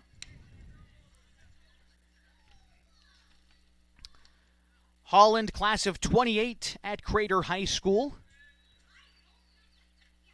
Here is the 0-1. He checks his swing, but fouls it off. Count is 0-2. It looked like it got him up near the handle. Probably would have stung if it was any cooler today, but it's a nice one here along the Oregon coast. 69 degrees. The clouds that were hanging overhead have completely cleared out. It is a great day for baseball. Takini steps off ahead of the 0-2, watches Villarreal back. Now on the hill. Here's the 0-2. Curveball is going to miss in near the hands. Counts 1-2. Not a bad location for Colin, but a better take from Mitch Holland. And he sticks around to see another, a ball and 2 strikes. Takini set. Modest lead off of first for Villarreal. Now the pitch home is a knee-high fastball, rung him up. And there's 2 gone in the 5th. Second time Holland has gone down on strikes today. And it brings up Oren Ging. Ging, the catcher for Central Point today, 0 for 1. He struck out as well in the 3rd. By the way, that last strikeout, number 4 for Colin in this start. Trying to get his team out of the 5th with the shutout still intact. His team leads by 7. Here's the first pitch on the inside part, belt high, called a strike against Ging. Counts 0-1. If the inning continues, it's Landon Darnell due up next. Timeout called at 60 pitches for Colin Takini. And Jacoby giving his coaching staff time to decide what to do. As I look over the first base side, Coach Teeters, Coach Takini, and Coach Connor still deciding what to do. Jacoby, Colin, and Hamilton look over towards the dugout. They are just buying time for the coaching staff, and out comes Craig Connor. And we'll see if there's a change to be made here for Colin Takini in this half inning. My assumption would be you call a timeout at 60 pitches, yes, as Coach Teeters follows Coach Connor out of the dugout. We're going to wait to see for sure, though, before I tee us up for a commercial break. At 60 pitches, that would keep Takini eligible for a potential appearance on Sunday in the deciding day of the tournament. Any further, and he would be ineligible for the rest of said tournament. It's a long conference out there. I think it's probably about time for the umpires to head on out, but got to see exactly what they decide to do here. Someone is shedding their affix on their arm. Looked like it was Meyer. As Colin jogs off the mound, we'll see a pitching change.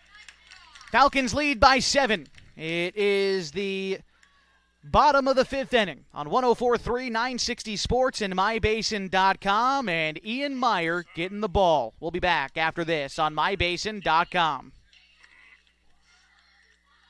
When your care feels complicated, you need someone who won't back away. At Heartfelt, they are known for taking on the cases others won't. Complex, high-risk, and deeply personal situations that deserve real attention. They specialize in minimally invasive procedures, helping you heal faster and get back to your life, your family, your work. And they are here for the long term, not just one visit. No referrals needed, just care that truly shows up for you. Visit heartfeltobgyn.com or call 541-205-6890. Heartfelt OBGYN. Expert care when it matters most. At Pacific Power, we can't predict the future, but we're preparing for every possibility. With more extreme weather year-round, we're investing in an energy system ready for what comes next. By strengthening the grid, using smart infrastructure, and drawing from our diverse energy resources, we're not just powering today. We're designing an energy system that's built to weather tomorrow. Energy that makes powering your greatness possible.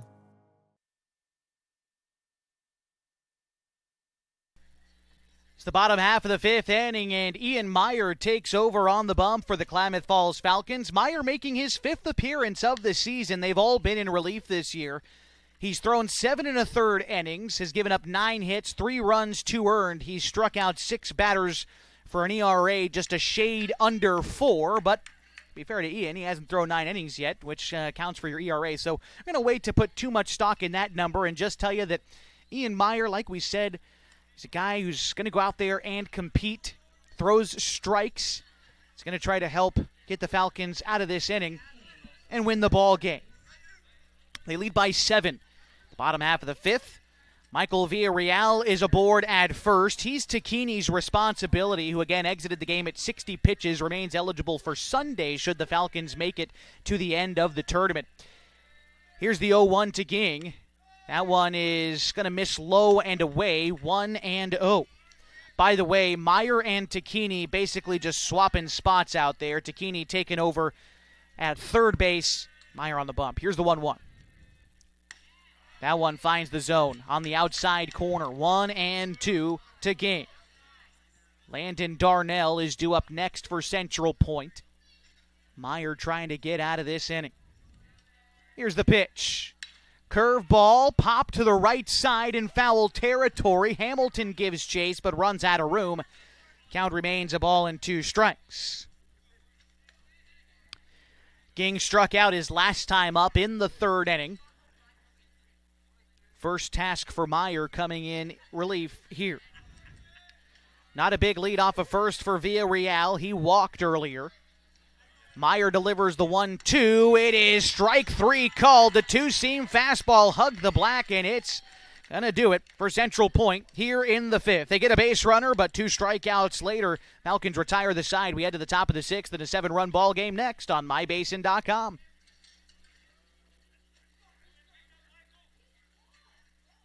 What are your goals? To get stronger, move better, feel healthier? Whatever you are aiming for, Harbor Isles is here to help you. They have brand new cardio and strength equipment. Harbor Isles offers indoor tennis courts, 4 indoor pickleball courts, energizing group classes, expert personal trainers, and a friendly, knowledgeable staff ready to guide you every step of the way. No matter what your goals are, Harbor Isles has everything you need to reach those goals. Stop by and see the difference for yourself. Harbor Isles, lose those reins and get your gains. Are you an enthusiastic sports fan? Want to have fun and get in on the action? Heck yes, that'd be awesome. Have great attention to detail? Want to stay active? Definitely. Want to give back to the student athletes in your community? Obviously, yes. Then you'd make an excellent high school sports official. We need more officials in Oregon, because with no high school officials, there are no high school sports. Sign up today at highschoolofficials.com.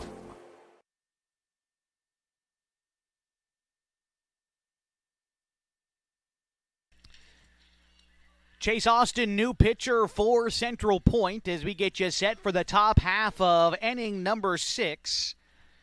Let's go ahead and read off the line scores for our 2 teams today as the Falcons lead this one 7-0. For the Falcons today, 7 runs, comes on 8 hits. They have not committed an error. For Central Point, no runs, 2 hits, 1 error. And it looks like...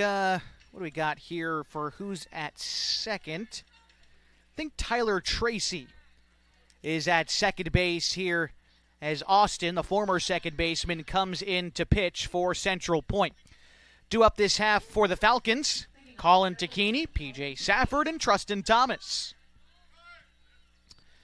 First pitch to Takini, grounder to third, Sweet up with it on 2 hops. Throw takes Harrington off the bag. Takini tries to slide underneath, but is tagged out anyway. 5-3 in the book. 1 gone in the 6th. Brings up P.J. Safford.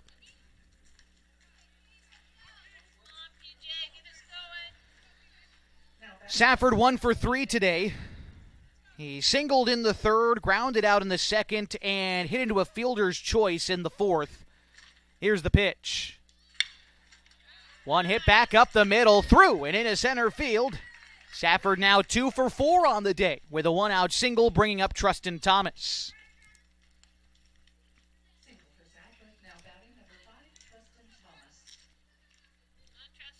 Thomas singled and scored his last time up in the 5th. Also hit into a fielder's choice in the 3rd where he earned an RBI. He's got his fingerprints on this ball game, looking for more with 1 out here in the 6th.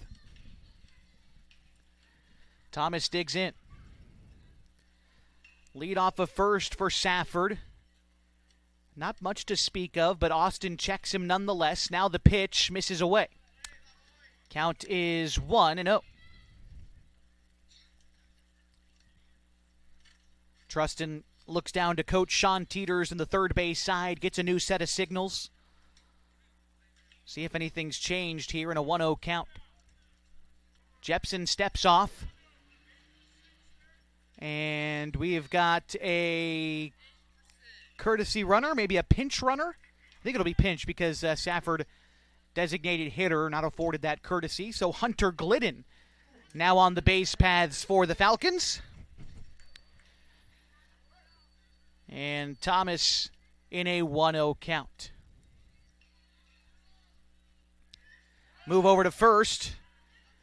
Glidden's tall. He's got those long strides. I think that helps supplement his speed a little bit. Not a huge lead off of first as Austin comes set. He gets another half step. Now the pitch home to Trustin. Misses away. 2-0. After Trustin Thomas, it's Ty Teeters.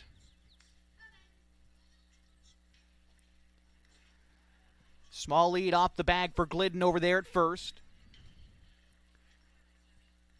Austin set to deliver. Here comes the pitch. Waves and misses. They try to backpick Glidden at first. A good throw, but the tag is a touch late, and so Glidden is able to get back safely. Counts 2-1 to Trustin. Along with his single and his RBI fielder's choice from the third, he also struck out in the second inning. Here comes the 2-1. That one is called a strike. Just finding the outside part of the plate there. Count is even to Trustin Thomas.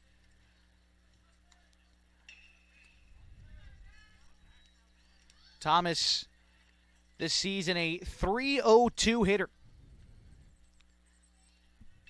The 2-2. Off speed in the turf. Glidden stays put at first. A fine job by Ging to knock that one down. Disallow the runner to advance. And count is full, though. Coach Teeters issues some signs there to Glidden. Would be surprised if they sent him on a 3-2 count with one out, although Thomas is good with the stick. Glidden stays put, and Thomas fouls it back. Count remains full, 3-2. Trustin's put together a couple of good at-bats today. Long at-bats, making Central Point burn through pitches and therefore burn through pitchers. They kept Jepson eligible to throw later on in the tournament, as they did Tracy, but gambling a lot on trying to come back and play for a state title on Sunday. Here's the 3-2. Thomas pops that one up in the infield. The shortstop, Grether, calls everybody off and makes the catch. There's two gone in the sixth.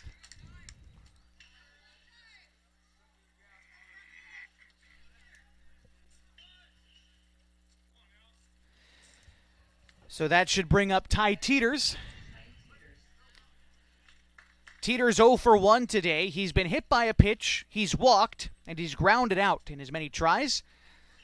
But now trying to move Glidden into scoring position, or a ball in the gap might just score him with 2 outs here in the sixth. The Falcons lead by 7. Here's the pitch home. This is inside. 1-0.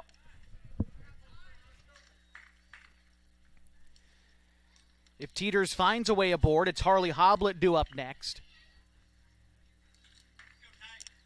Austin comes together. Motions home to Teeters. Misses away. 2-0. Austin, by the way, coming in replace of Austin Jepson, can close the book on each of the 2 previous pitchers for Central Point. We'll do so after this 2-0 pitch to Ty Teeters. Here it comes. Misses away. The throw down. Oh, no, they're going to call that a strike on the outside part. Borderline, but umpire's been good today. I got to say, Tyler Tracy, 2 1/3 innings, 5 hits, 5 runs. They're all earned. He walked 1 and struck out 1. He would be, believe, on the hook for the loss should the lead hold. And Austin Jepson, 2 2/3, 4 hits, 4 runs. 4 hits, 2 runs, 2 earned. Taken for a strike there. Teeters is even 2-2. I want to, again, make a point about the umpire. Great job today behind the plate. When we go until the 6th inning without commenting anything about the strike zone, that's a good sign. Our home plate umpire has been on top of it today. The 2-2 to Teeters. In the turf, Glidden looking to advance, and he does. Into scoring position. He's out there waiting for Ty in a full count.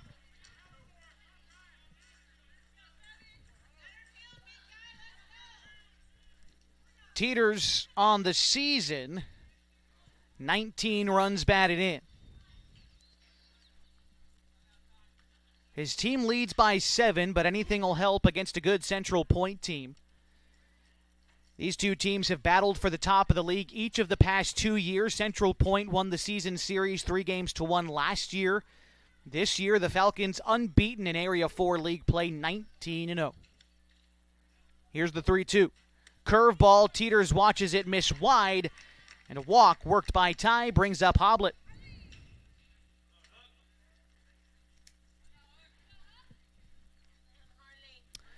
Hoblet without a hit today, although he was hit by a pitch in the 5th. He got as far as third base before the inning concluded. He's also flown out and grounded out today.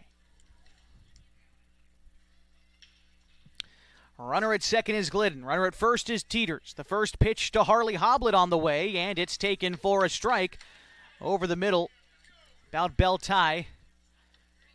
And Teeters down the third base side, the coach trying to say, that's the great pitch you want to drive. Drive it the opposite way. We'll see what Harley's able to do here in an 0-1 count.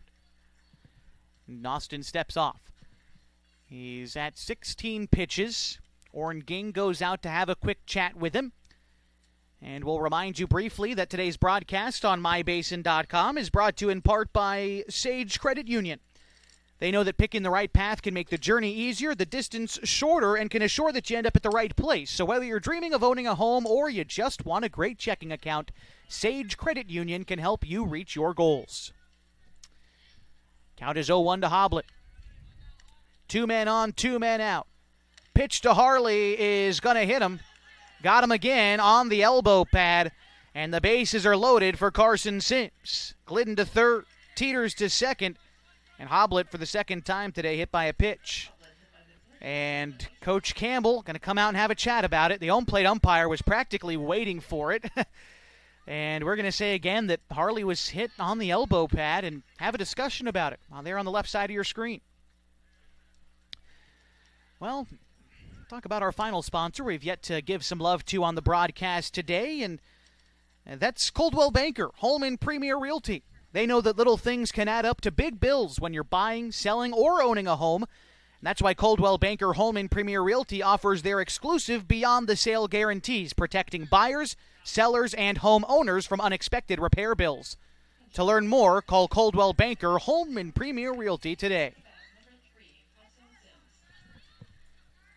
So we've got a pinch runner at second is Max Rogers. So around the bases for the Falcons. At third is Hunter Glidden. Max Rogers at second. Harley Hoblet at first. Carson Sims at the plate. First pitch misses away. 1-0. And in a similar situation to the last half inning, the Falcons have a chance to push across the potential Mercy Rule run up by 7. And that 10th run potentially right now stands at first.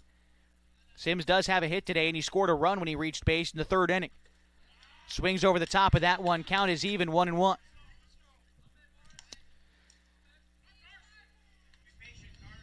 Of course, the Falcons, the visiting team today, as designated by a coin toss, so not a walk-off opportunity for Carson.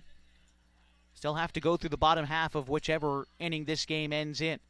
Pitch to Sims. Line drive, center field. Caught by Keyser on the run. A nice job to again strand the bases loaded for the Falcons here in the 6th. But they do have a 7-run lead going to the bottom half of the 6th next on mybasin.com.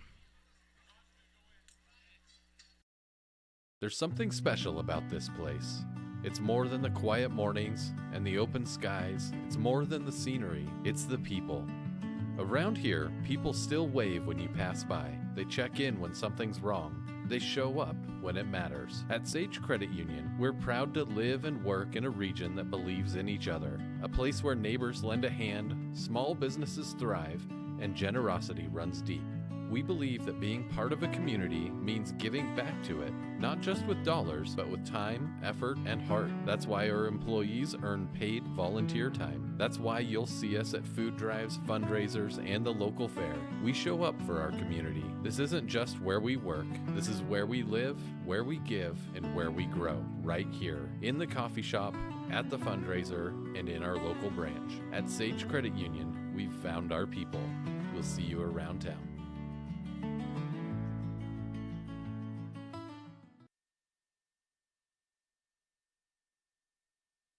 Josh Eldridge back with you as we prepare for the bottom of the sixth inning on 104.3 960 Sports and on mybasin.com. The Klamath Falls Falcons lead the Central Point Comets 7-0. Ian Meyer getting ready for his second inning out of relief. He came in relief of Colin Takini, who threw 60 pitches in 4 2/3 innings, allowing just 2 hits and no runs while striking out 4 batters. Ian Meyer looking to slam the door today. First pitch to Darnell. Chopper towards the left side. Sims on a hop. Fires to Hamilton at first. Hamilton applies the tag. 1 up and 1 down in the 6th. Brings up Brady Grether. Grether today is 0 for 1. He grounded out in the 3rd inning.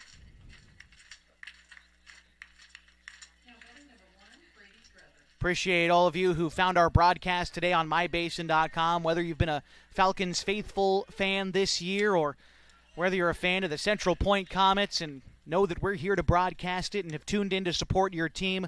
Appreciate you for joining us on this fine Thursday afternoon from North Bend, Oregon. The count is 0-1 to Brady Grether as Meyer comes set. That pitch misses away, 1-1. It's always nice to see teams that play during the regular season again in the postseason because the fans are typically familiar with each other, familiar with our broadcasts here on the website. Count is 1-2 after that fastball called a strike. So appreciate the Area 4 camaraderie we've got going on today.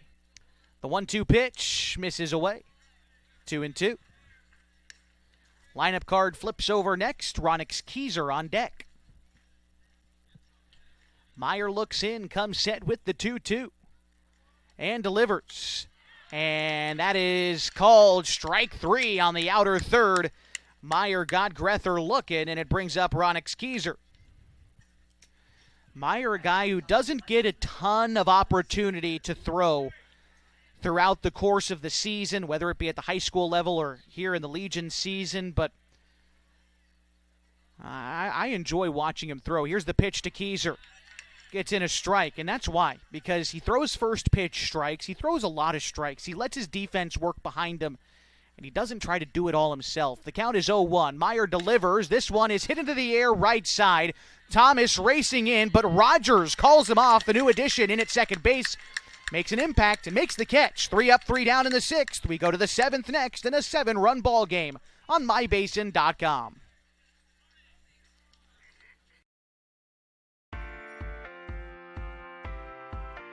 At Geno's on East Main Street, we're always ready for sports season. And now is a perfect time to connect with us. We're open every morning at 6:30, serving simply good food for your breakfast, lunch, and dinner. We offer breakfast burritos and burgers all day, Italian family recipes, monthly specials, amazing desserts, and of course, your choice of cold or hot beverages. Call 884-6474 right now to place a food order for pickup or use DoorDash delivery. Or best of all, come dine in with us. Geno's on East Main, simply good food. Check out our full menu and all our activities at ilovegenos.com. Geno's on East Main, simply good food.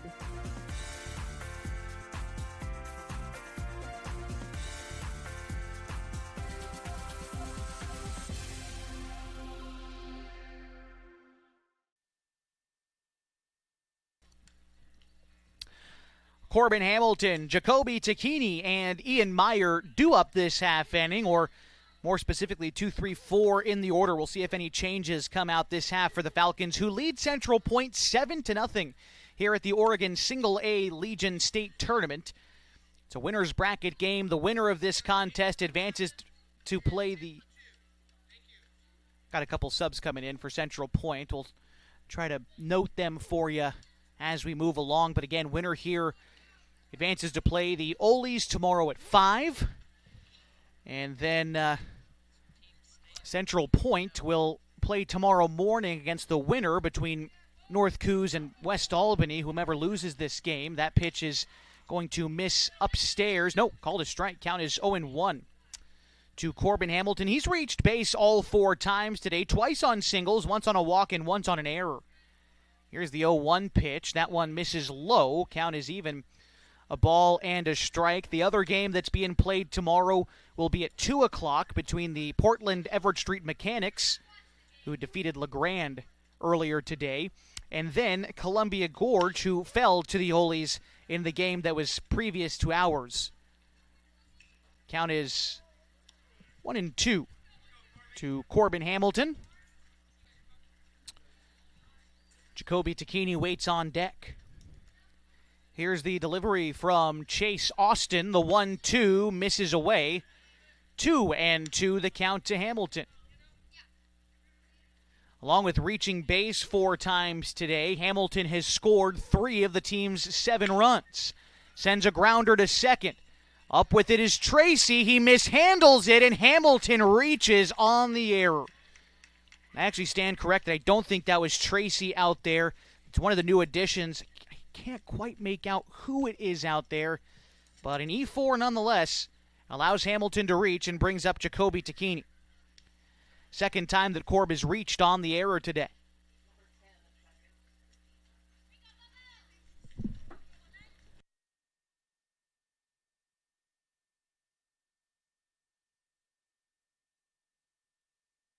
It's Brotzman out at second there for Central Point. Wanted to make sure we knew who the error was attributed to there. Got a great group working up here in the press box with me, so we're keeping everyone in line. And the first pitch to Tacchini wound up missing outside. It allowed Hamilton to advance to second. Here's the pitch to Tacchini.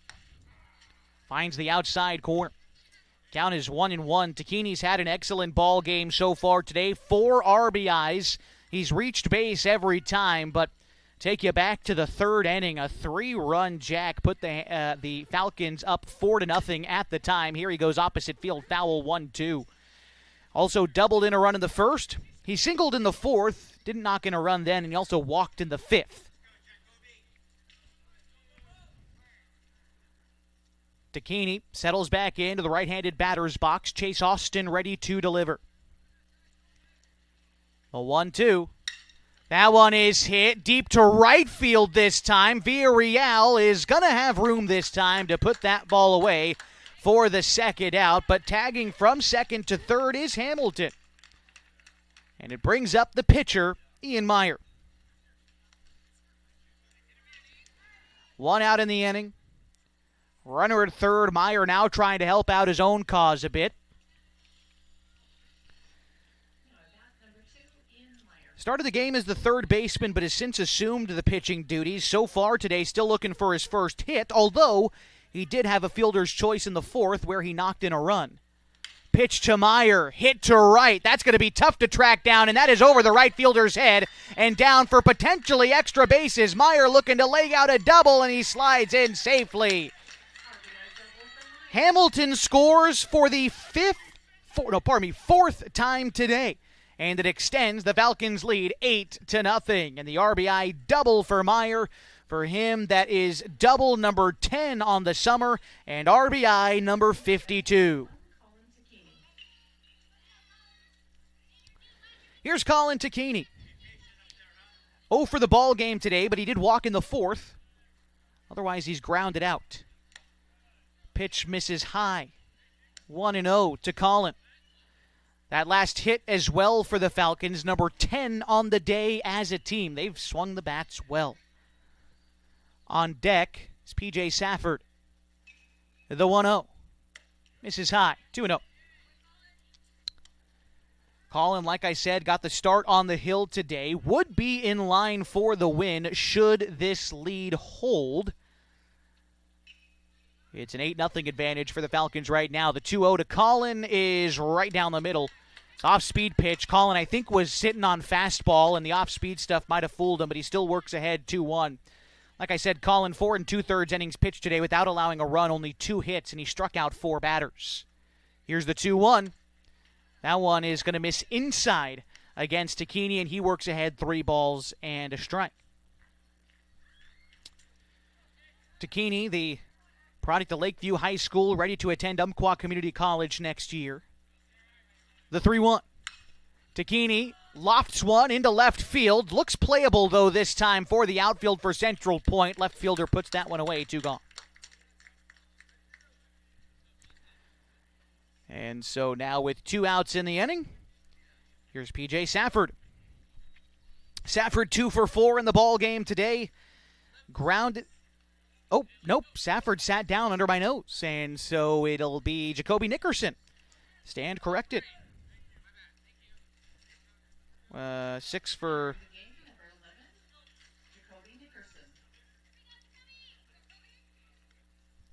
All right, Nickerson batting here from the left side. First we've seen of Jacoby today. He rips one foul down the right side. Count is 0-1. Nickerson had a chance to catch up with him on my show on KLAD earlier today as well. He's a Mazama product, his first year with the Falcons, and he echoed the sentiments the rest of the team as well, that despite coming in his first season as an outsider, he loves these guys, and they play to win. They know their role, and Nickerson playing here late in the ball game, sends one up the middle, a diving stop from Brotzman. The throw is in time. Oh, my.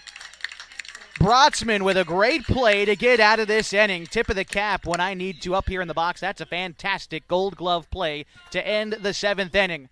But the Falcons nonetheless have a chance to end this one, the bottom half next, as they lead by 8 on 104.3 960 Sports and MyBasin.com. Come on in. Hey, I'm Jason with Elevate Physical Therapy, Fitness and Performance, and just a little bit about us. So we started in March of 2020, opened right before COVID hit. It's been a wild ride. So one of the things I'm super passionate about is this idea of being guides, and or think about like a map and compass. If you think about our job as physical therapists is to take a person who's had an injury and help them kind of go from point A to point B. And everybody's journey is different. It's never a straight line. It's nice to have someone that's been there, that's walked that path before many times. And so we see it as our honor and privilege to be able to walk with patients through those little steps along the way of getting back to doing the things they love. So to get a hold of us at Elevate, you can call our number at 541-887-2030. Check out our website, elevateptfp.com. Or check us out on Instagram, shoot us a message.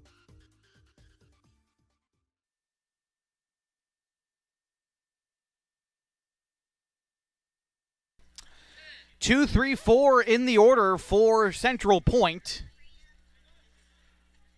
It's Tyler Tracy, I believe Zach Harrington, and then Andy Sweet against Ian Meyer, who's looking to close the door on a Game 7 and Game 2 for the Falcons victory here at the Oregon Single-A Legion State Tournament and propel them into the winner's bracket against the Eugene Ole Athletics tomorrow at 5. First pitch to Tracy from Meyer, called a strike, two-seamer hugged to the outside, 0-1.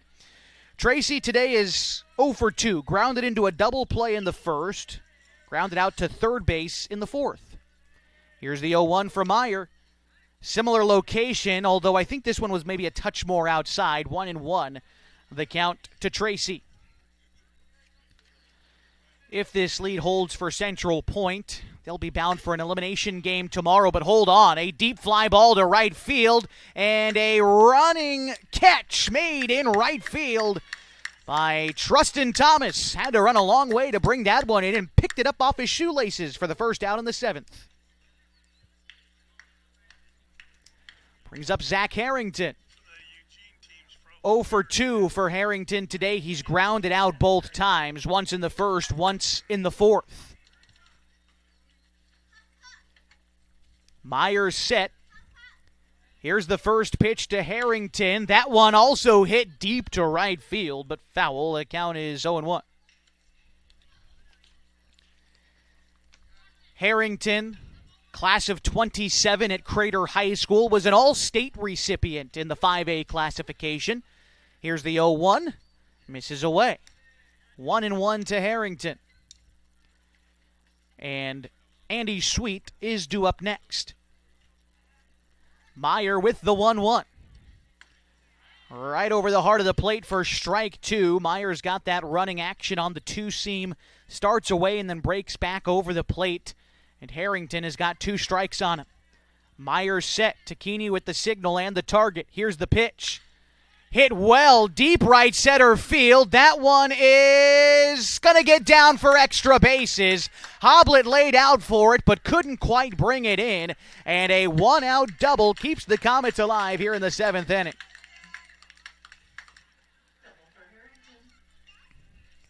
Great effort by Hoblet going to the gap. Just not enough to bring that one in. That was placed well by Harrington out there. Brings up Andy Sweet. 1 for 2 today. Singled in the 2nd. Grounded out in the 5th.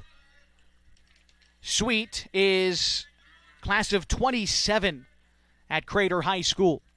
Looks in against Meyer, and the pitch is hit to left field and fair, and likely to score a run.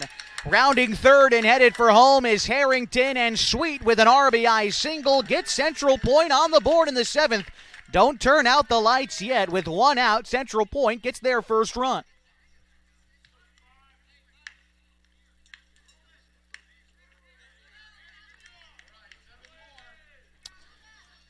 Michael Villarreal stepping in now. Pardon me, this is a new hitter in for Central Point. First pitch from Meyer is going to miss low and away. This is Asher Seamer.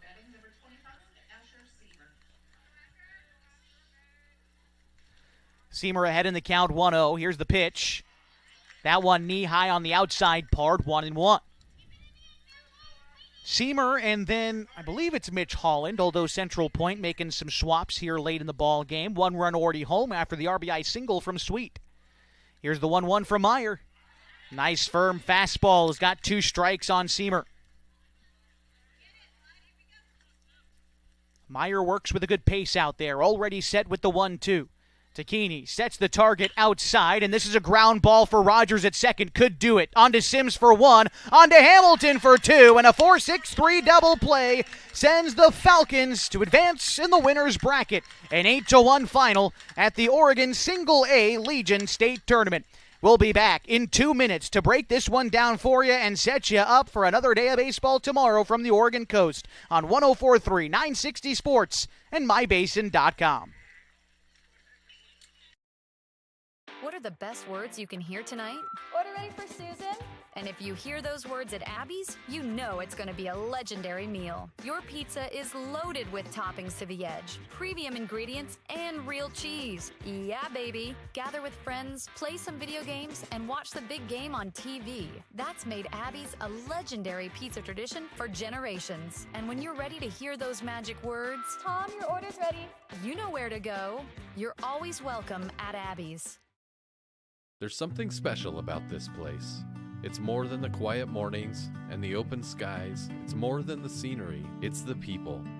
Around here, people still wave when you pass by. They check in when something's wrong. They show up when it matters. At Sage Credit Union, we're proud to live and work in a region that believes in each other. A place where neighbors lend a hand, small businesses thrive, and generosity runs deep. We believe that being part of a community means giving back to it, not just with dollars, but with time, effort, and heart. That's why our employees earn paid volunteer time. That's why you'll see us at food drives, fundraisers, and the local fair. We show up for our community. This isn't just where we work. This is where we live, where we give, and where we grow. Right here, in the coffee shop, at the fundraiser, and in our local branch. At Sage Credit Union, we've found our people. We'll see you around town. At Pacific Power, we can't predict the future, but we're preparing for every possibility. With more extreme weather year-round, we're investing in an energy system ready for what comes next. By strengthening the grid, using smart infrastructure, and drawing from our diverse energy resources, we're not just powering today, We're designing an energy system that's built to weather tomorrow. Energy that makes powering your greatness possible. Final score today from Clyde Allen Field in North Bend, Oregon. 8-1 win for the Klamath Falls Falcons today. 8 runs on 10 hits, no errors for the Falcons. 1 run, 3 hits, 3 errors today for Central Point. The game's winning pitcher, Colin Tacchini, working 4 2/3 innings, 2 hits, 1 walk, 4 strikeouts. The game's losing pitcher is Tyler Tracy, who worked 2 1/3 in a start, allowing 5 hits, 5 runs, 1 walk, and striking out 1 batter. Some offensive notables today for the Falcons. Carson Sims was 1 for 5 today with a run scored. Corbin Hamilton, certainly our great outing today. 3 for 4, 4 runs scored, 1 RBI. Jacoby Tacchini with a double and a home run in a 3 for 4 day with 4 runs batted in. Ian Meyer, an extra base hit as well in a 1 for 4 day and 2 RBIs for him. Trustin Thomas, 1 for 4 and 1 RBI for Trustin. With this win, the Klamath Falls Falcons advance to play the Eugene Ole Athletics for the second time this season. At 5 o'clock tomorrow, you might remember the Falcons took on the Oles on their trip to the Willamette Valley at the end of June and defeated the Oles 14-1 at Swede Johnson Stadium. Now have a chance to try to take it to them again here at the state tournament. For Central Point, their season's not over, but they do face elimination tomorrow at 11 against either West Albany or North Coos. Whoever wins our nightcap tonight, which is set to begin in about an hour here from the coast. If you followed the team on Game Changer this season, you might be able to see the live stats for that game coming up tonight if you want to keep in line with what's going on for the Central Point side. But for the Falcons, their next game is determined 5 o'clock tomorrow against the Oles, and we'll be with you then on 104.3 960 Sports and MyBasin.com with live coverage all the way through the Falcons' journey towards defending their 2025 Oregon State Championship, and well on their way after starting 2-0 here on the coast. An 8-1 final against Central Point. Thanks so much for joining us